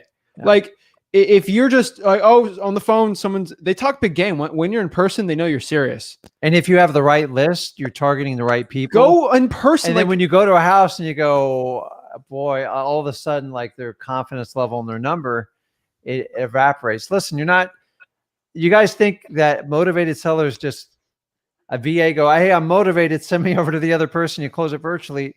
It's a pipe dream. It really sells a lot of courses. Yeah. But I'm just telling you, like, we just look for the slightest motivation and we go, I could care less. I care to a point what price they give me. It's more about their motivation, their time frame. We go into this market's so crazy. We go into all the appointments because I still think, let's say you don't get the deal, at least you've walked through an appointment. Like, how many appointments have you been through right now? In the 7 months I've started, I want to say 5. You gotta pump those up. Like, that's less than 1 a month. Just for you to know the walkthrough of an appointment, just to get comfortable with it. Yeah, I think that'll help you a lot. Yeah, I've been doing virtually right now because I've been so frustrated. You're doing virtual appointments. How many physical appointments have you been on? Well, since I started, like 5. 5. So you've been doing virtual appointments. Yes. Recently. You got to do them physically. If you're desperate to get a deal, you got to go in person if that's your own market. Now you're trying to do like Kansas City, fine, do it virtually. Yeah. At that point, why are you even in your own market if you're not going to go in person? Yeah, right? If you're going to go virtual, go. I mean, everyone thinks the grass is greener on the other side. That's why everybody comes to like my backyard. We dominate because we know the market, we know how to connect with people, and I can't even tell you how many thousands of appointments I've been on and how many he's been on. We have such a high confidence level, and it shows in every deal because we know exactly how the appointment's going to go. We've been through it a million times. Yeah. That's when you're not confident. Like, let's say you get that deal, you're not going to be confident. You haven't been on enough appointments where you're just not comfortable going through the entire process. That's why going through so many, it's like, hey, it's just another appointment. What's the worst that's going to happen? I've been through it, and then work on the close. right? Like it's you learn on it. And either I say the property is going to be motivated, which you can't tell unless you go there. Like they can tell you whatever here. Now you can identify the motivated we had another deal. sellers. The guy who said he needed a little bit of work. Yeah. Guy went on it. It was a hoarder's house. It's hoarder's house. Code for 70 grand in Florida. Yeah, we didn't know. It was a hoarder's house. The thing was stacked up. You can't tell. Like you got to go in person. The advantage of being local is go out and you'll learn so much when you do appointments, even when you don't get a deal. Yeah. But I'm telling you, you need much more activity. Otherwise, I'm going to be honest with you, you got a hobby going on. I'm just telling you honestly. There's just some stuff you got to change. I'm telling you truthfully. These courses are super sexy and they give you scripts but like at the end of the day, all you are is connecting with people like we're connecting right now. I don't really know you, but I've gotten to know you in the 10 minutes we're talking. And the more I talk to you, I get more information. And here's the difference. 70% of our conversation is about physiology. Yes, physiology. I can tell by your reaction. I can tell when you get emotional. I can tell you when you're excited. I can tell when you get scared. I can't do this over the phone. Gurus won't tell you this. Yeah. Guys, and then what you lack in experience when you go see someone physically, you can bring the enthusiasm, the excitement. And I've had people when I'm telling, I didn't know a dang thing about real estate. You know what they said? They go, I just like you. There's something about you I like. You're not fake. It's not fake. All I did was use rapport. You're not fake. That's around the thing. That's it. I'm real. These YouTubers, oh my gosh, they're so fake. Yeah. Like do you see my jacket? It's a nice jacket. I don't wear a jacket. You know why? Because the suit jacket. I had to wear a monkey suit for 11 years in the company I worked for. I hated every minute of it. And I had to like clean cars in a suit in South Florida in August. It was terrible. It's like, but you just got to be authentic to yourself and go on more appointments. Just connect with people. That's what I can say. And guess what? When you're driving to these appointments, guess what you're going to be driving around? You're going to be driving around more houses. Can I tell you how many deals I've gotten driving to appointments, just randomly seeing a crazy house with the grass like this? That's when you stop the car, get out, and like, okay, I'm going to knock that's on the it. door. So I'm just saying, I don't think there's any motivated sellers aren't just going to call you and go, hey, Kalia, I don't see anything but upside by doing it. That's what I said. 90% of the information we get. So you guys using VAs, just simple qualification. Like, don't let them sell anything. Just give me some sort of sign and like, hey, you're willing to, talk to us and move on. And then it's you. It has to be like, now you can do the conversation on the phone with them and you decide when you're going to appointment. And even if the deal's not motivated, just talk to as many people as you can. Just get comfortable talking. That's all I can tell you. But go out there and start changing things. Yeah, I didn't know how to measure my activity level, so I didn't know if it was too low or too high. So gotta pump those numbers up. Way too low. Wolf of Wall Street. Gotta pump those numbers up. Yeah, I didn't know. We're not going Wolf of Wall Street folks today. Yeah, thank you for being so honest. So just set your bar higher and start with like your VA. I'm sure she's a very good person. She's just a VA can never ever run the ship ever. They have to go, okay, this is one. So right now you should, when you get off here and you're done with the live stream, find 10 ways for her to get deals and just give her direction. So when you're at work, she's filling the pipeline and you can figure out like what to do there. And you know what? She calls 10 places. If she gets three out of the 10, you're further ahead than before this phone conversation. Exactly. So it's, remember, motivated sellers we're all people. We all connect. And when you connect, it's much easier. How do you feel like when somebody sells you something on the phone, you're like, get off, you're annoying the crap out of me. You just need to I like to use the VA to get a little bit of penetration if I have the right list. And then I'm going to send someone to go talk to them. And we're going to sprinkle our magic on them and just go, man, you guys are a lot nicer than I thought you were. And that's it. Boom. So activity up. How many contacts is a good list to pull? Like what's a number? What's a good number? Like what are you willing to go up to? Yeah, it depends on the list. Like 1,000 probates, you will get a deal, but you get 1,000 high equity or vacants, you're not. It's different. It depends on the list. Fire damage, I rather you get very motivated lists since your budget's very tight. Very motivated lists. Water shutoffs, just search and then go. Code enforcement, fire damage property. Just keep it at those and then maybe get into probates if you got more time. Code violations. Work on it. Delinquencies. That's it. Like we can talk about this forever, but just go out there and take action. You got to go. You just ramp it up and just keep tuning in. We'll help you out as much as we can. And just it's on you to do it. So lead the ship first of all, and then find a way to increase your activity Like, Yeah. expand your mind, like as many. So if you're not getting it with 300, you got to find a way to get at least triple it at my point. Yeah. And then you can dial it in. I actually do have, I called a seller yesterday and he's selling his land for $2,500. It's in Memphis. And so he's about to sign the contract, hopefully soon. Okay. I'm going to call him tomorrow about it. So why not today? It's a little too late right now. I was sleeping all day.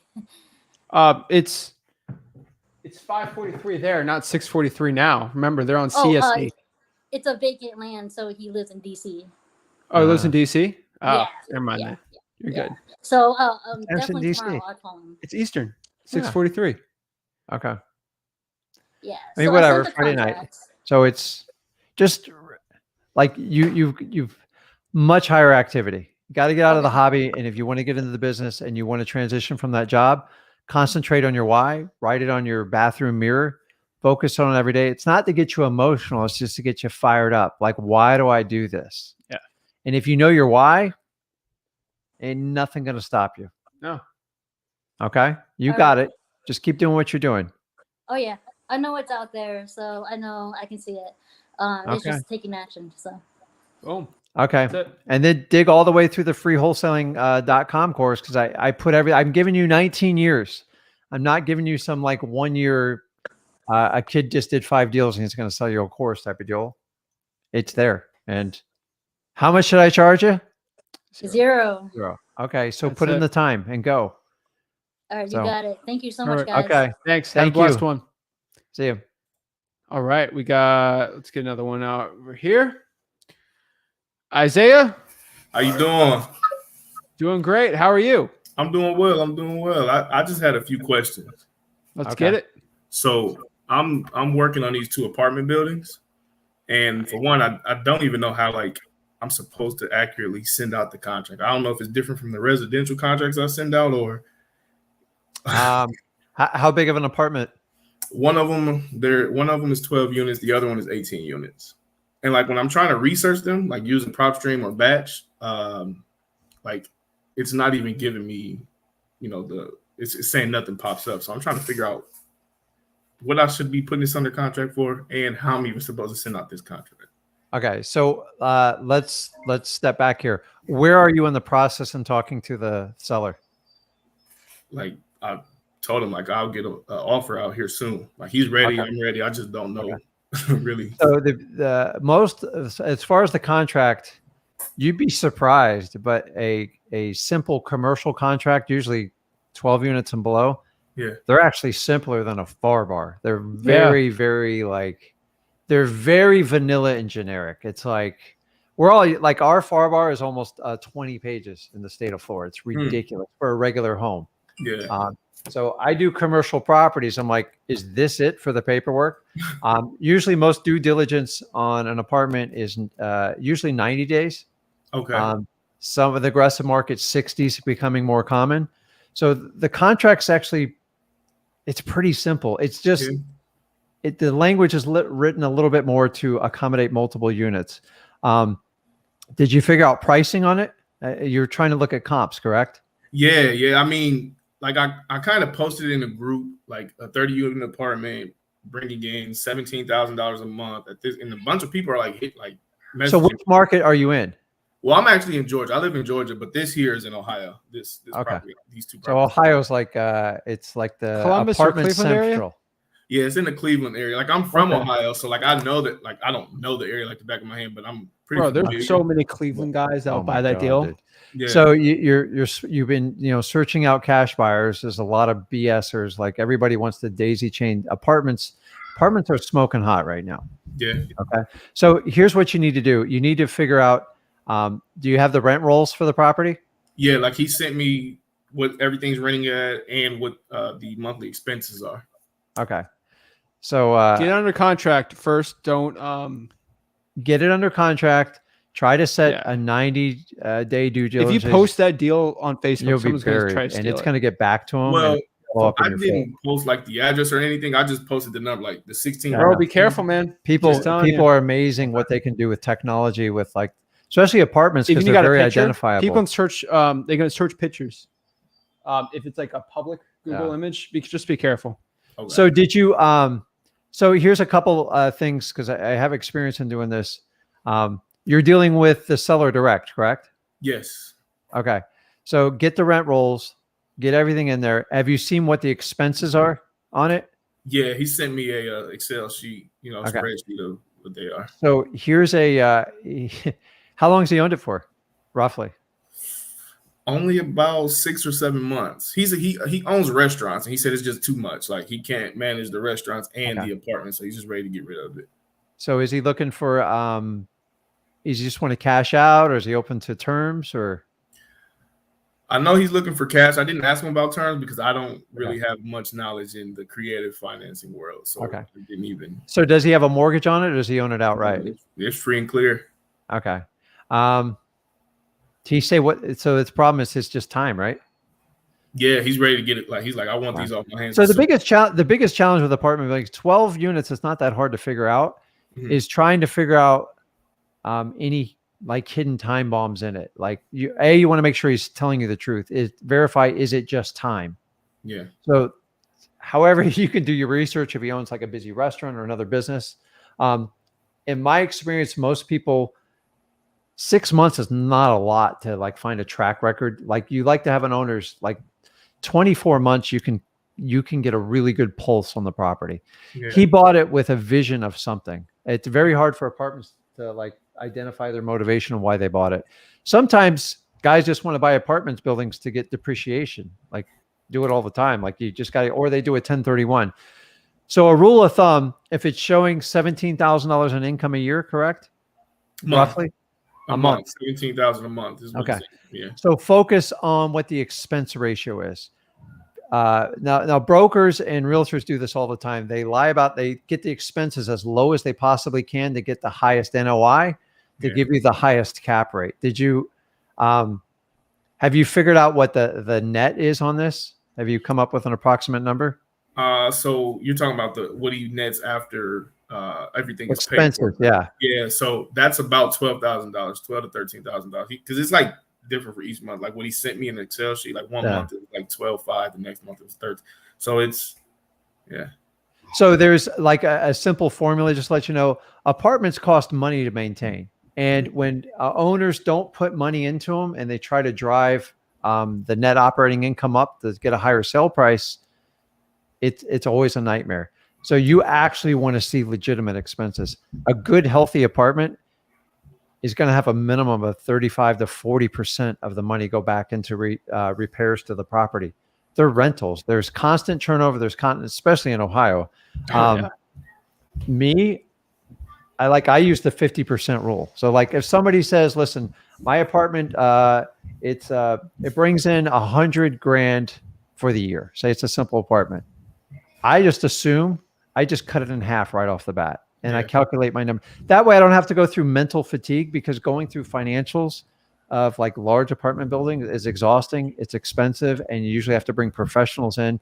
So if it doesn't pass the Litman's test, don't waste your time with it.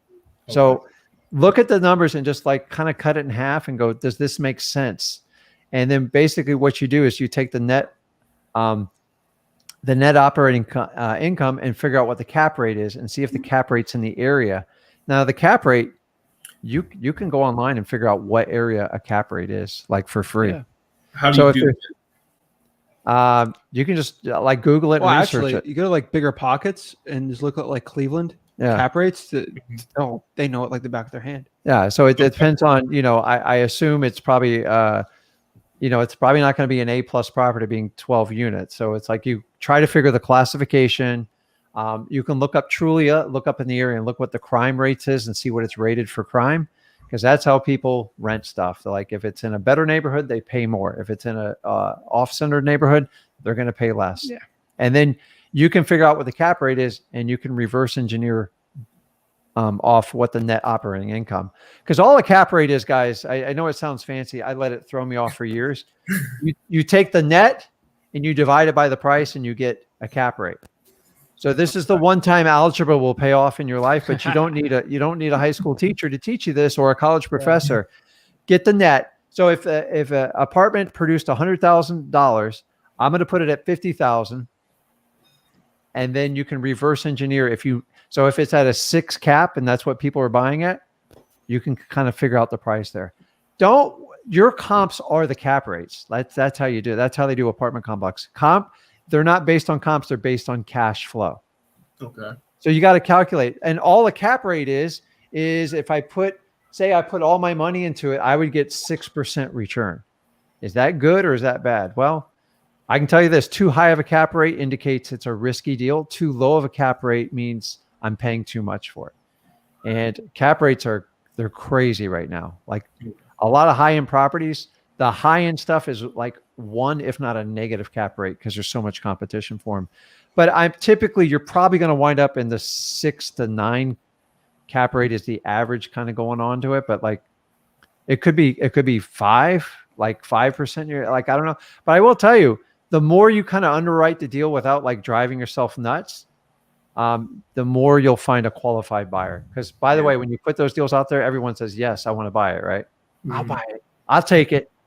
So just do like some basic math. So like 50%, like I know some people won't, like they want to see 55% go to expenses. Remember, when people are spending money on the property, they're taking care of it. When you see someone at like 10%, they're either lying to you or the property's getting ready to fall completely apart because they don't take care of it. So it's how'd you get the deal? Off cold calling or? Yeah, pretty much cold calling. But I will tell you this, if you can get a creative deal with someone like that, it takes a lot of pressure off the price. And by the way, if you can get them to agree some sort of terms, your deal's much more sellable. It's like it goes through the roof.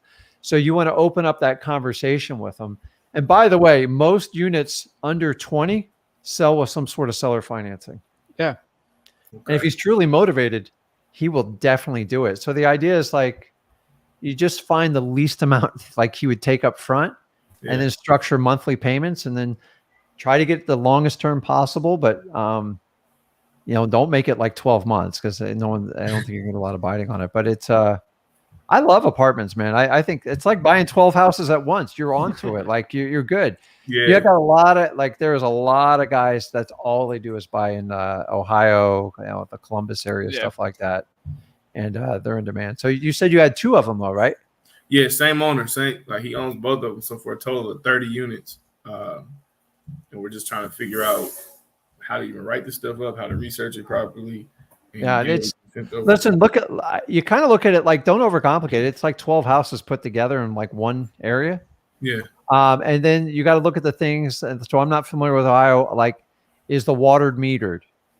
Is there gas like with heat and stuff? So I'm in Florida, so everything's so damn hot here. Doesn't matter. But like little things like that make a tremendous difference. Yeah. Like a lot of apartment buildings, guys don't include. When the guy builds it, they try to keep it as cheap as possible. They put in 1 meter and then they try to add it back to the rent. But like a lot of people abuse that. It gets expensive. And then like you can go in, sometimes you can spend a couple $1,000s and sub-meter him and pass the expense on to the unit owners, which drives up the net income, which drives up your price. And so what's the occupancy of these on average? Are they fully occupied? Yeah, right now they're all 30 are fully occupied. Yeah. So and then look at the market rents in the area and see if they're aligned and see if there's any opportunity. So in the perfect scenario is you buy one that's underutilized. Market rents are down. They need some rehab, some sort of value add. So just being that they're 100% in these 6 months, you're really going to have to look in the numbers. But I wouldn't spend any money underwriting. I would just try to get 60 or 90 days and then go through like the basic math. And it's just cash flow. So you know how to calculate the cap rate, right? You take the net and divide it by price and it gives you the cap rate. So if you have the net, you can divide it by the cap rate to get the ideal price. Gotcha. So it's really straightforward. There's a lot of play in this stuff. Yeah. But it's and if you know if you do it right, then you will be able to screen your buyers to find a real buyer for the Because it's not your typical cash buyer that's going to buy a home. They've got to understand like what they're getting into. And a good cash buyer for an apartment, he or she knows their numbers well. Oh, yeah. Right. And if they don't think you know your numbers, they're either going to try to take advantage of you or they're not going to take you seriously. So do as much but it's all it is 12 houses put together. Okay. Economies of scale. So you're on it. You just got to kind of do the numbers and kind of do the litmus test on it. If so, you have a NOI and you probably have a rough NOI right now in front of you somewhere, right? Yeah. Yep. So, and does the guy, did he throw a price out to you yet? He said his lowest offer right now is at 900,000. But okay, I feel like once I'm ready to send over the agreement, I can get him a lot lower than that just because how ready. So like a rule of thumb is in today's market, if you can get an apartment complex that is in, it's not falling down, it's running at 100% occupancy. If you get a double digit cap rate, like it's like buying a house 50, 60 cents on the dollar, same type of deal. Very rarely does someone get a double digit cap rate. So I'm just kind of giving you a go. If it hits like a 9 or 10, you're in a good spot. If you're at like 2 or 3, you're going to have to get a lot of wiggle room on it. And then, but apartment owners, you go through the numbers with them and you tell them why this is the most I can offer. Yeah. Here's the problem. He knows what the problem is. If he's truly out of time, he doesn't have the energy. He wants to sell it as quickly as possible. If he wanted to tip you top dollar, why wouldn't he just list it with a broker, Right. Yeah. So I think you have room with it. The problem is some people will give it to like an accountant to start underwriting and like an inspection on apartments around $3,000. And they start spending all this money. Go, you got to pass the litmus test. If it doesn't make sense, you don't want to spend a dime doing any of that stuff. Yeah. So that's a crash course on apartments. I know, but that's, guys, you can wholesale anything. Like it doesn't matter if it's 1,000 units. It's all broken down math wise. Why do you think companies can have like $1 billion assets? They break it down on what the return's going to be. So all a cap rate does is figure out like what your return rate is, and then you can figure out that market. There's historical studies on each market on what the cap rates are, and it kind of give you a range. We're in a little bit more aggressive market, so they might be a little bit off, but if you got a real deal, I can point you in the direction for like a real buyer. Okay. And if you got creative terms, you can get a much better number. Definitely. Yeah, that'll help as long as everything makes sense, obviously. But But just what was there any other questions or like I'm excited. I love doing deals like that. Let's get it going. Get that offer. You could potentially flip 20 houses in like one press of a button, but it's definitely work, man. Like people, they pay attention. It's not like you can't do like loosey goosey numbers like on a house. Like you give me 100,000, like asking for like people asking close to $1 million. They're more astute investors, and they want to see like they're gonna and get familiar with the jargon too. Oh my God. Every broker I go in commercial, they try to talk above your head. Like what's a lot of them like to use like coverage ratios, DTRs, DTCs. I'm like, what? Like the first I'm like, what are you talking about? Is that a football team? They're trying to talk over you. And so just get familiar with it. You can Google any of them. They're all right there. It's all free online. It's not that hard. So like every time someone asks me a question, I go, I have no idea. And I would make it a mission to go learn. It took me, I'm embarrassed to admit, it took me like 4 years to really learn the commercial space. I was so confused. I felt overwhelmed, and I hired a lot of expensive gurus. And I just started going out. I go, why don't we just do what we do in wholesaling houses and just start cold calling people, texting them, and it worked the exact same way. So, and by the way, I love apartment units that are like 25 and under and are 10 and over, because like the really like mom and pop flippers don't touch them and the big guys don't want them. So that is the sweet spot in my opinion. Okay. All right. Cool. So I'll work on what I need to. And as long as it makes sense, I'll try to get back in contact with you guys and we can figure something out. Yeah. Perfect. What was his name again? Isaiah. I got bad eyes, Isaiah. So Isaiah, thank you so much. Awesome. Any last questions that we can help you out before next week? No, that was really my only 2 questions, was trying to figure out how to go about this. Thanks, man. I appreciate it, man. Thank you guys. Thank you. Get that offer, man. Action. Yeah, the contract's simple. You can Google one up or find one online, or you even use like a template. But it's actually a really simplified realtor contract. It's really not that complicated. Boom. It all comes down to the terms, price, time, stuff like that. Inspection periods. Awesome. Got you. All right. Thank you. Okay. Thank you.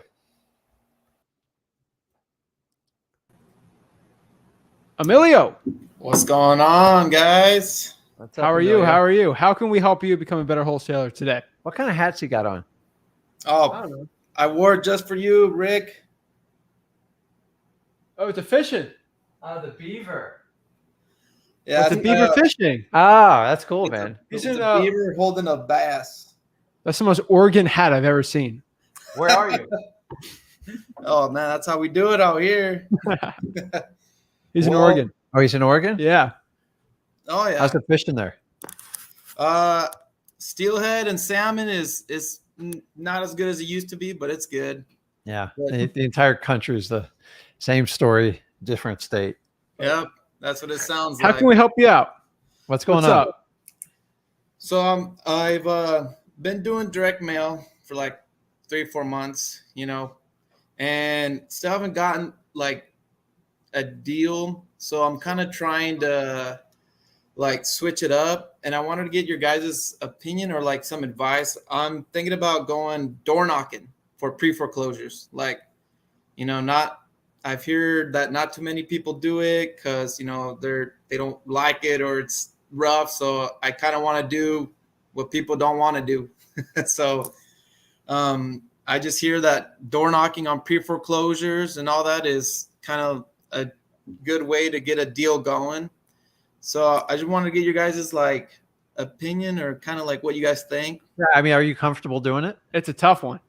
I mean, I've never done it, but I'm a talker. I don't really have a problem like talking. Okay. And my wife sometimes has to get me out of areas because I talk to strangers. So You'll get deals. It's going to be tough a little. Like I've done door knocking pre-foreclosures.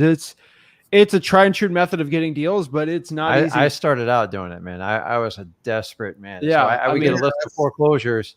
I will tell you, that's a long time ago, 19 years ago. I was doing it like 3 years ago. I know the world's changed. COVID's changed a lot of stuff. So you just you got to give them a little more space. Have a mask on. Have a mask I don't ready care on. what mask thing you like. Just it's not be about respectful politics. for those people. You never know if someone could be That's the having only chemo treatment or something. Like you just be respectful of those people. that's the only downside. But that's really it right now. Like go out there. But door knock. Let's do it. without COVID, I tell you to just just rip, because you're doing something that very few people will do. That's why it works. And that's why, because you skip the text, you skip the phone, and you're at the it's like You're a at the built-in door. appointment. You're right there. The basic thing is you got to kind of get your spiel down when when people you go, hey, I hear your house is in foreclosure. Like you got to be subtle about it. You're gonna get some responses. You got to practice. Like, Yeah. hey, knock knock. What do you want? They attack hard. Like it's hard. It's on the phone you can hang up. because remember they're in pre-foreclosure for a reason. They're behind other money. That you might be a loan shark for crying out loud. Like, who are you? Repo man. Like they're used to it, are you man. gonna steal my car? Like, hey. And the other obstacle, I'm giving you full disclosure. These damn ring things. Yes, the ring. I'm so glad door knocked before that time. What do you say? What do you say? Oh, the Ring doorbell thing. Yeah. Yeah. Everybody's they do hard screening. I mean, I'm gonna be honest. I do it too. Like, what the hell you want? And it's like I feel like I'm on a phone. You might as well be 1,000 miles away. But it's still I had a quick question about the house. Yeah. Yeah, just a quick question about the house, and like, what do you want to know? Your job's not to embarrass them in the first 2 minutes. Yeah.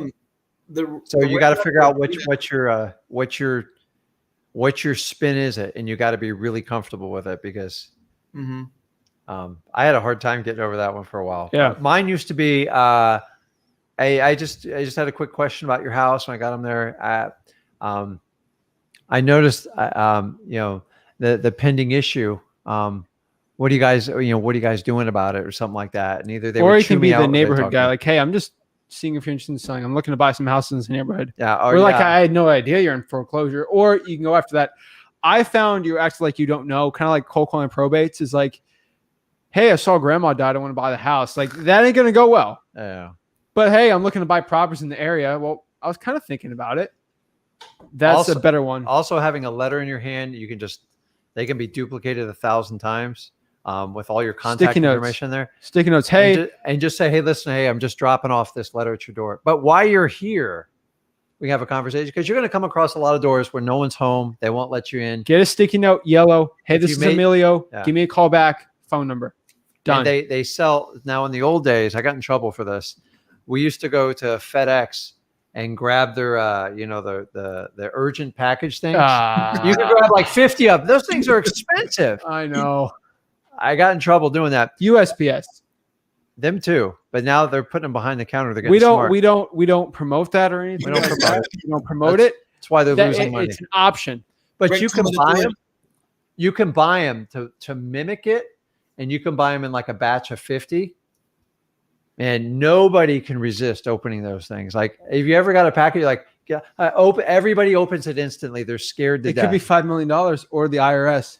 It either cost or. you like 80 cents or a buck a piece or a $1.50. But if you're going to take the effort to go knock on 50 or 100 doors and understanding probably 70% of them aren't going to answer, you might as well leave something at the I think door the while you're sticky there. note also, if there's a car there, open the windshield, slip it under the note. Yeah. And when someone drives, oh shoot, there's a sticky note here with a note on it. I better read it. Yeah. 100% read rate. I know people that don't like door knocking, but they'll do the stickies and just run off, and they work really well. And then you don't have to do. You can have somebody know. Just do those little stickies. They're great. It's good. Or you could do it like, hey, I'm just dropping this off, but while you're here, But be efficient. I think another thing. yeah, It happened in my day, probably not in your day. You get a MapQuest back in the day. don't act like it's 1930. There's softwares that are free where you can put in the addresses and it'll show you what's the best route. It'll probably save you like 30 minutes every day you're doing it.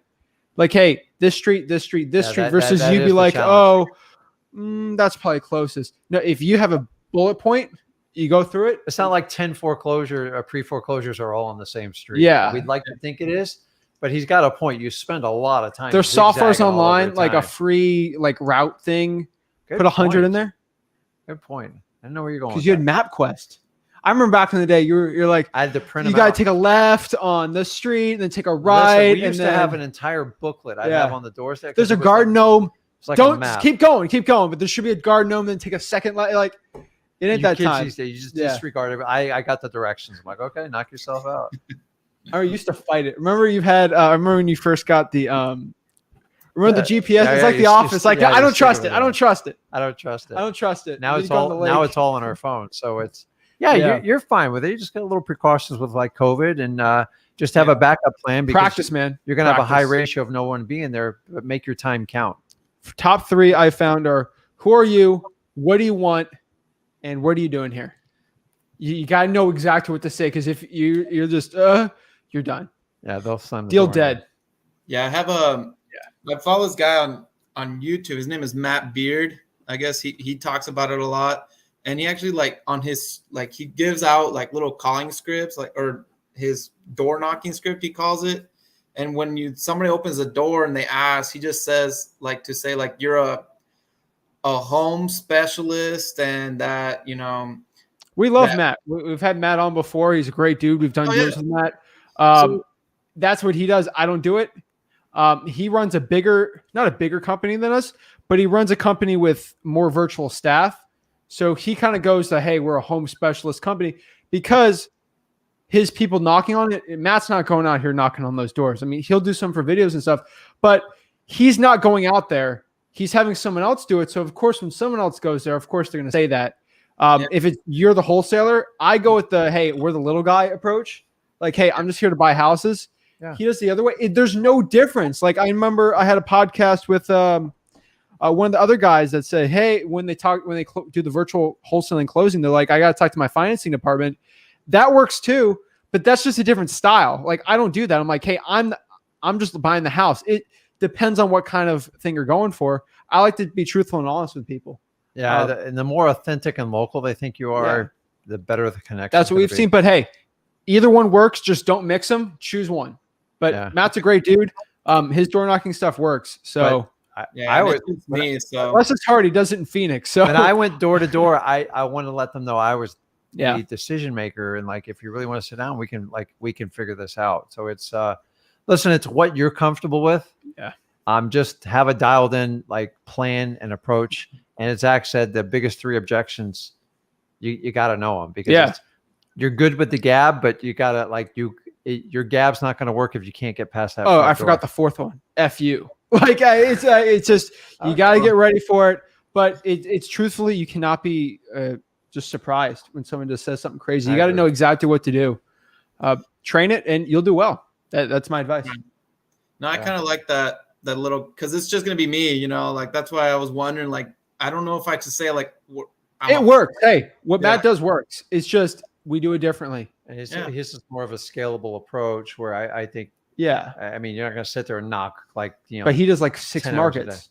He does 6 So markets. it's and he's different. got people out sticking things. It's just on the different, door. you know. So, but listen, whenever you can get in like belly to belly in front of someone, you have a huge advantage. And listen, I love virtual marketing, but we eat it up in our local market. It's like, oh, they're going to send you an offer. How about I just drive it over? How can someone buy? I always, and I use this, and I'm a virtual buyer too. And I'm at a disadvantage when I go to your market.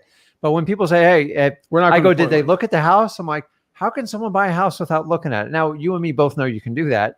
Most homeowners go, yeah, it doesn't make sense. Oh yeah. I get that all the time. And you can start breaking it up and doing it. So listen, I think it's an aggressive approach and it's one that's often overlooked. I think society's a little bit standoffish now, but hopefully it's temporary and things will go back to normal. But and be careful to check.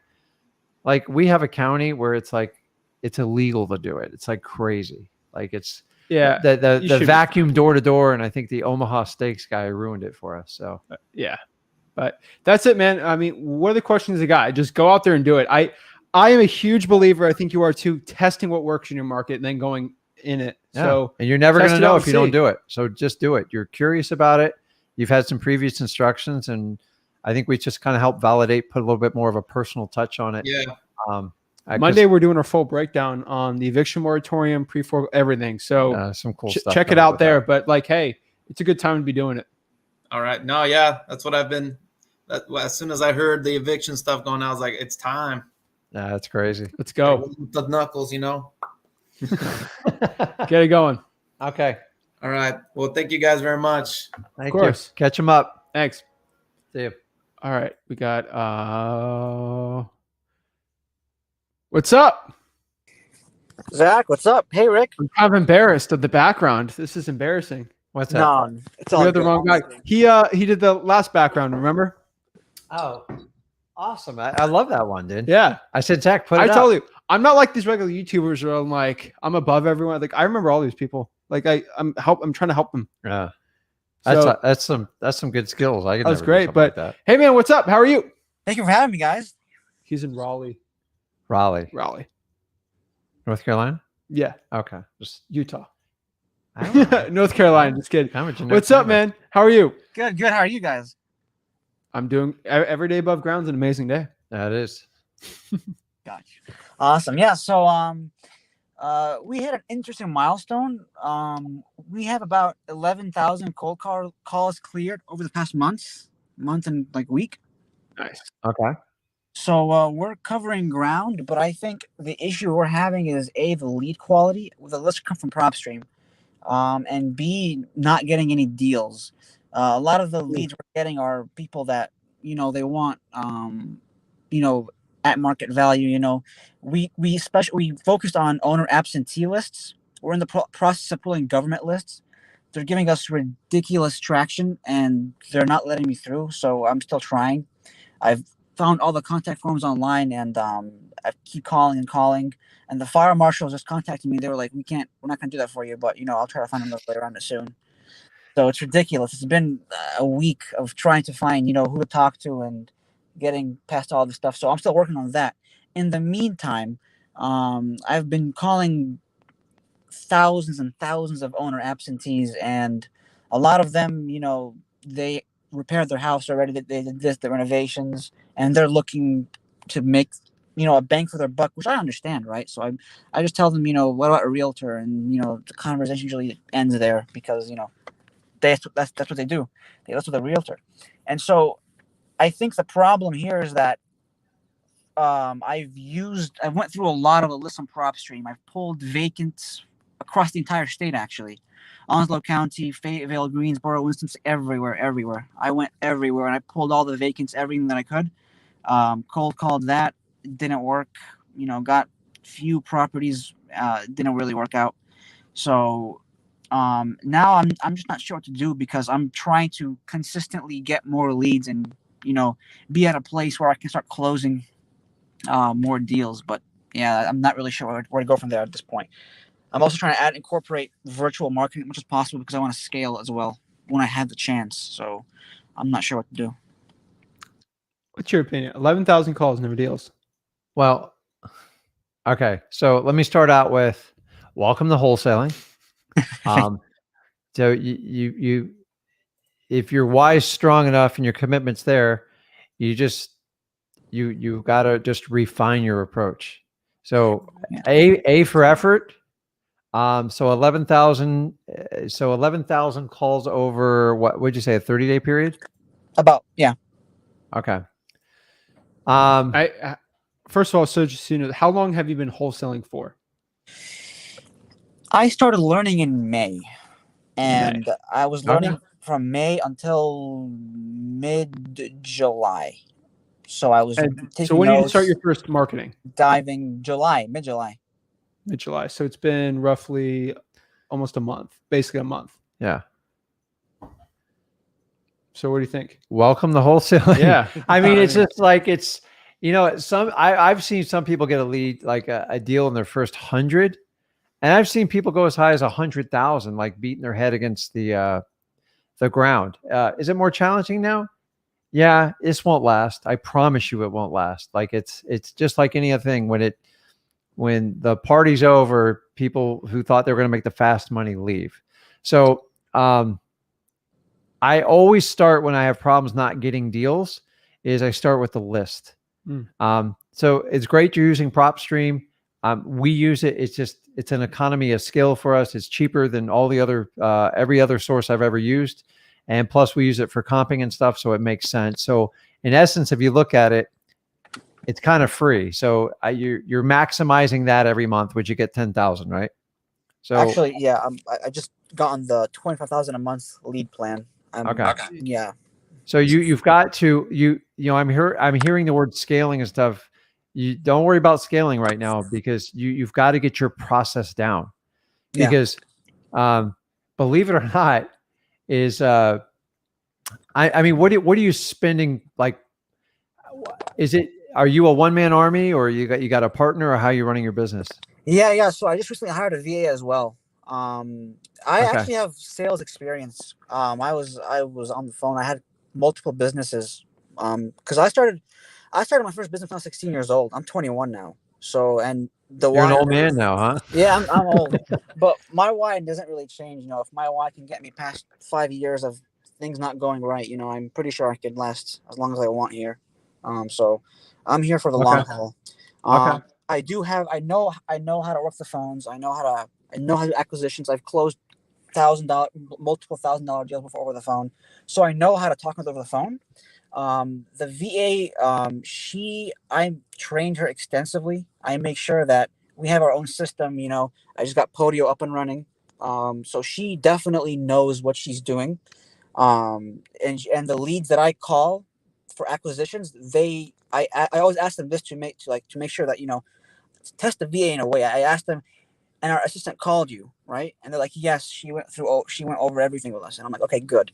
And it's all on, we have a spreadsheet of a bunch of notes, about deal specifics, mannerisms that, the person is going through. So, we have a little thing going on.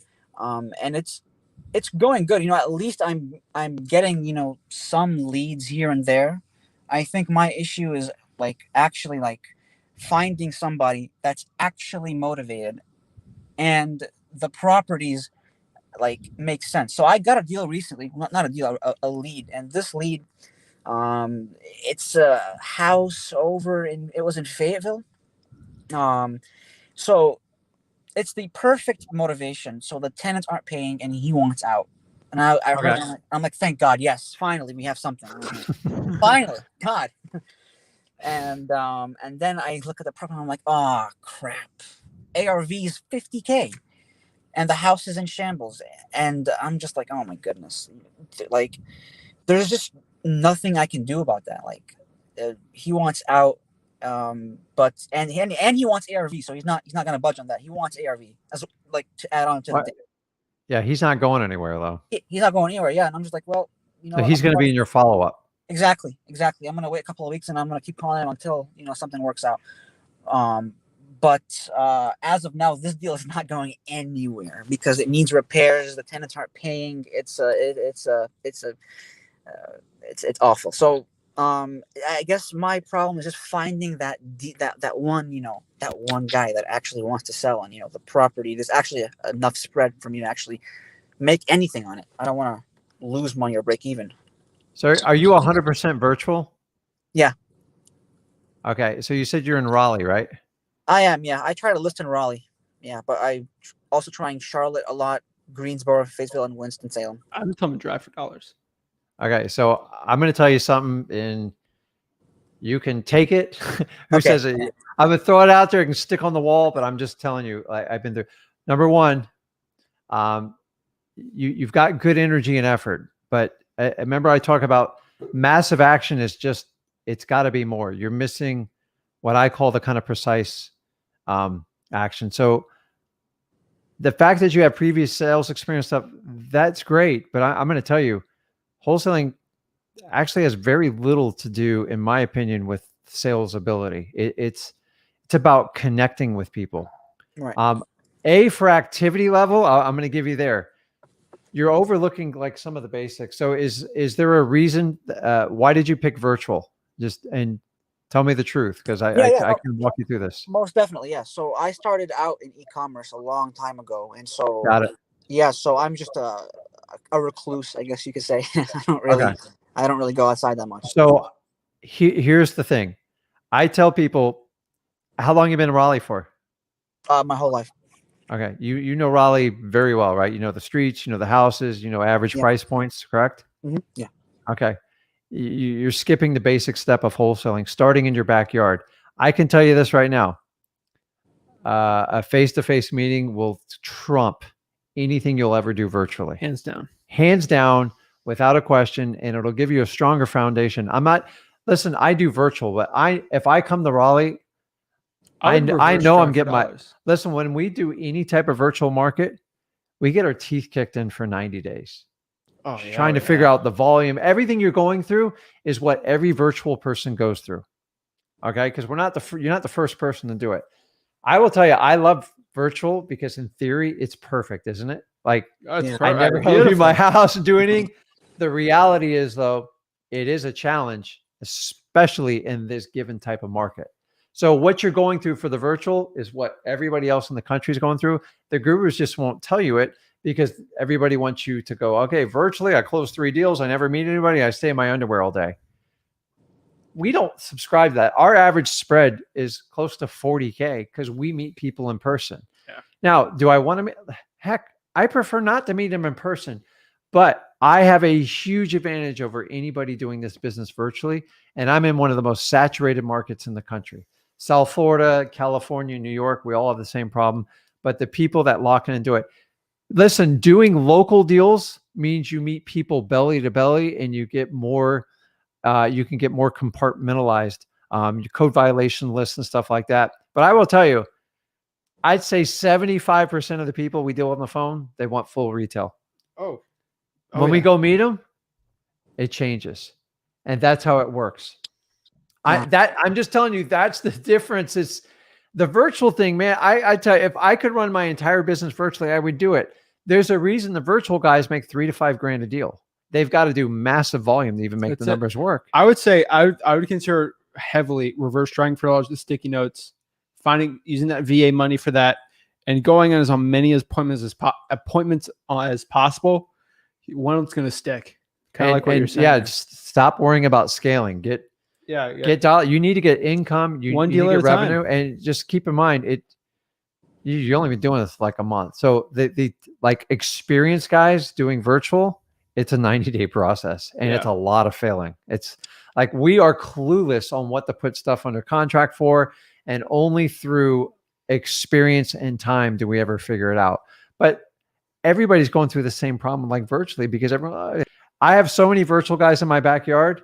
I focus on my backyard because it's the easiest way to compete with them. Now, because once you can meet with someone, they can put the guard down. You and me would have a deeper conversation if we sat down in person to person. Why? Because I can physically see what you're doing. I can see if you're looking at me, if you're looking away, if you're upset. I can look at pictures on the wall.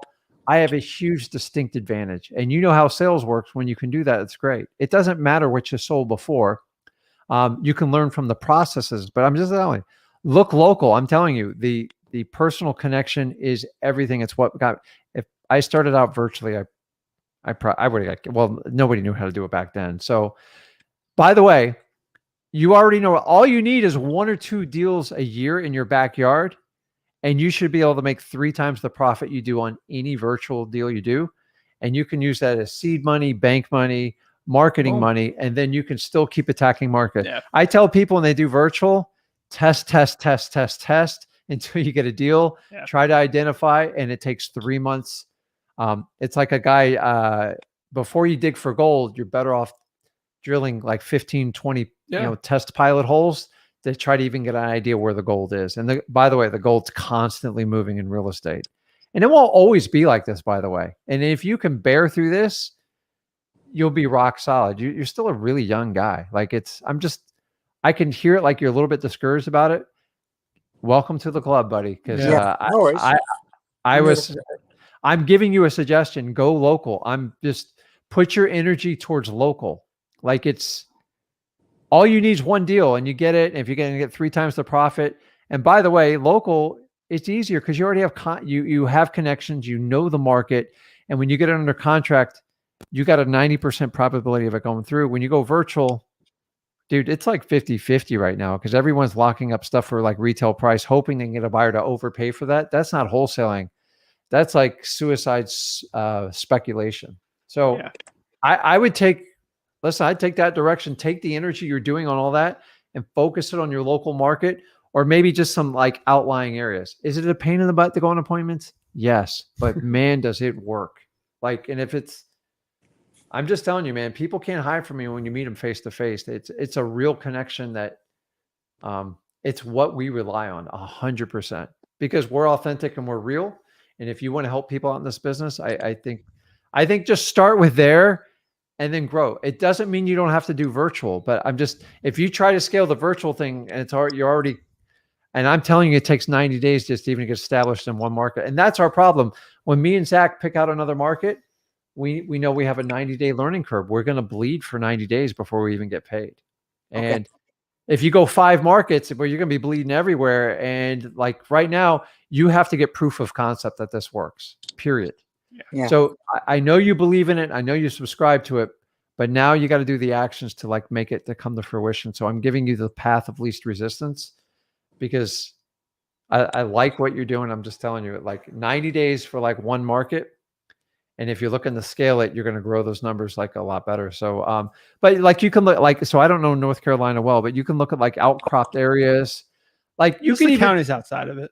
Yeah. And you can even do them like somewhat virtually, but like you're very familiar with the lay of the land. And let me tell you, if someone had a deal where you think like, okay, here's my deal. If the property's motivated, you understand what I say when the property's motivated?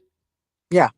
You're just looking for the motivated seller. You're not going to get that over the phone very well. I'm just going to be honest with you. Nobody tells you they're dirt to a stranger on the phone. Like you wouldn't do it. You're not going to tell me everything that's wrong with you here on this call. But when I go out and see the property, they can't hide it. If you have the right list and you're identifying like potential problem properties, motivated sellers typically create motivated properties. So a motivated property is anything that's under distress, needs repairs, run down, vacant, bad tenant. Me and Zach are going to do, I think we're doing a live win Monday. Yeah.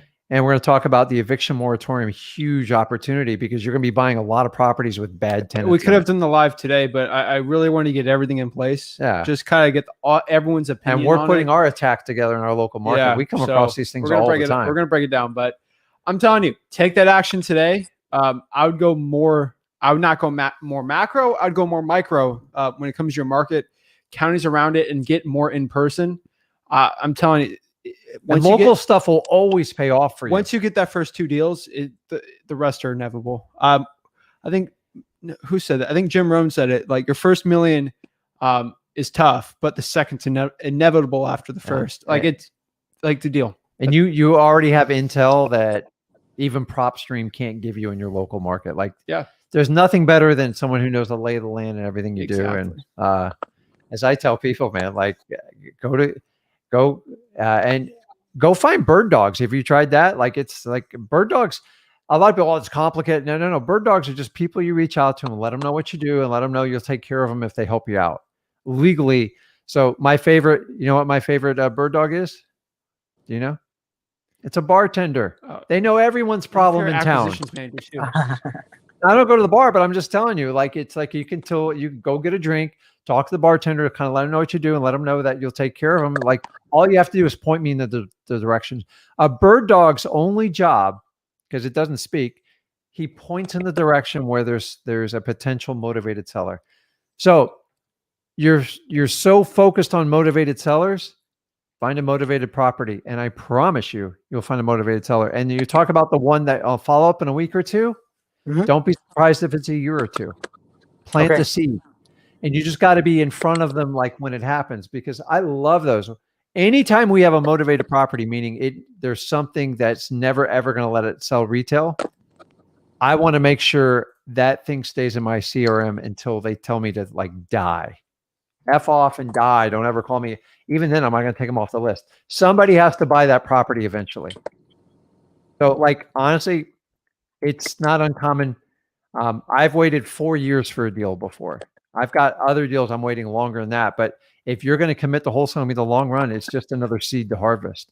We've had deals we've been working on 2 years that were at best, marginal, right, Zach? Yeah. And now we're pulling in $60,000, $70,000 profits because we set up a relationship with them a long time ago. Exactly. So it's, and remember, the market's, eventually it's going to change. It won't be like this forever. Everyone thinks it's going to be like this forever. It's not. Like, I've been through multiple cycles. I was through the worst market crash of all time. It was unbelievable. And then, like, 18 months before that, it was just like it is now. So hang in there. I would go micro. And remember, follow up 6 months is nothing in wholesaling. So many people want the deal now, and I want you to get a deal now, but don't forget about one. If it takes them 6 months to come to fruition to sell that property, he'll remember you. You just got to stay. Don't call him every day, but maybe you call him once a month, every 2 weeks. Stay relevant. Absolutely. So just say, hey, listen, I'm just checking up on you, see how things are going. You're not even asking to buy the property. Like, I've been meaning to call you. I forgot. They're like, hey, what's going on with the property? And just kind of go from there. So that's my advice. Yeah. Boom. Awesome. Great artwork, by the way. Thank you so much. I appreciate it, man. Thank you. Most definitely. We'll so driving for dollars is a good way to do micro, because PropStream I've exhausted the list. Reverse driving for dollars. Oh, what's that? Oh yeah, look up reverse driving for dollars. Space flip with Rick. Put sticky notes on properties. Yeah. And go from there, man. I'm telling you right now, just not random properties, but do it like you have PropStream, so you can pull all the vacancies in your area. Start sticking sticky notes. Don't even door knock. Sticky notes. Yeah. Gotcha. Remember, when you get a contract in your local market, you have a high probability go watch of that the deal video. Working. Execute it. I promise you, easy way to get a deal right now, especially in your local market. So go after it, man. I appreciate it. Thank you guys so much. Okay. The best. Good luck. See you, man. All right. That was awesome. So that's it, guys. That is all the time we got today. I truly appreciate you guys watching it. But any final thoughts about changing your life with wholesaling? Just do it, guys. I mean, I got to tell you, man, 19 years has blinked. And honestly, I could the truth of the matter is I could literally stop marketing today. I would never low. And I still get deals from people like, hey, Rick, I got this. Everybody knows what I do in town. Everybody knows. And now the idea is to get us known nationally so I can help out as many people as possible. So I'm telling you guys, it's real. It like the only ones it's not real for are the ones that don't want to put the work in for it. And the reason we're sitting here is because I made a brave decision a long time ago just because I couldn't take it anymore. And my why was brutally strong. Take care of my family and spend as much time with my kids as possible. And that's why me and Zach are here right now. Oh. And you can do that. You are no different than me. I'm just like, I'm a regular. I was an ADHD kid in school. Zach was a much sharper kid in school. It doesn't matter. We talked to someone earlier. It dropped out of high school. It doesn't matter. Nobody cares. Sellers don't care what your education level is. They just want to know that you'll help them out. And if you want to make a true difference, if you want freedom of your time, if you want complete financial freedom, I'm telling you, do yourself a favor. Wholesaling is honestly the fastest way. I never, ever wanted to be a realtor. I never wanted to put up with any of that. God bless realtors, but I'm telling you, you can really change your life. You just got to make a decision. And there's no reason you have to pay thousands and thousands of dollars to learn wholesaling. I look at it like it's your alphabet. You learn your ABCs, you learn wholesaling, and then you can decide to build the bricks from there.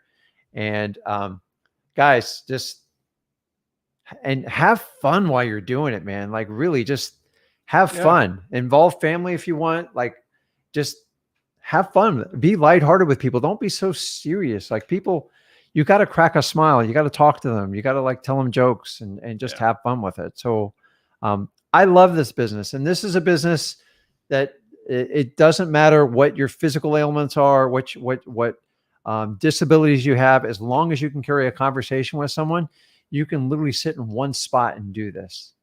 But guys, get out, talk to people, more belly to belly conversations. I love this whole virtual thing. Don't get me wrong, guys, but if you're not in your local market, you're doing it backwards and somebody sold you like, oh, it's virtual is sexy. It looks really good on paper. But the reality is we're hearing from people like, it's a lot more challenging than I thought it was. Like you're going to a foreign market. You don't understand the lay of the land. You can't physically look at the properties. A local person will crush you when they do it. And they can connect with the people. So guys, just get started. Everybody's got to start somewhere. I went through the exact same frustrations with you. Zach at 17 went through the same thing. We never let age get in his way. And it's up to you. You're in charge of your financial future. And why enslave and build somebody else's dream? Don't get bribed with a salary. And if you're on a salary, use wholesaling to get you the ultimate freedom on what you want to do. Exactly. That's it. So guys, we'll see you Monday. We're going to make these gurus sorry for ever selling these courses and we're going to get it going. So appreciate it, guys. Freewholesaling.com. Thank you so much.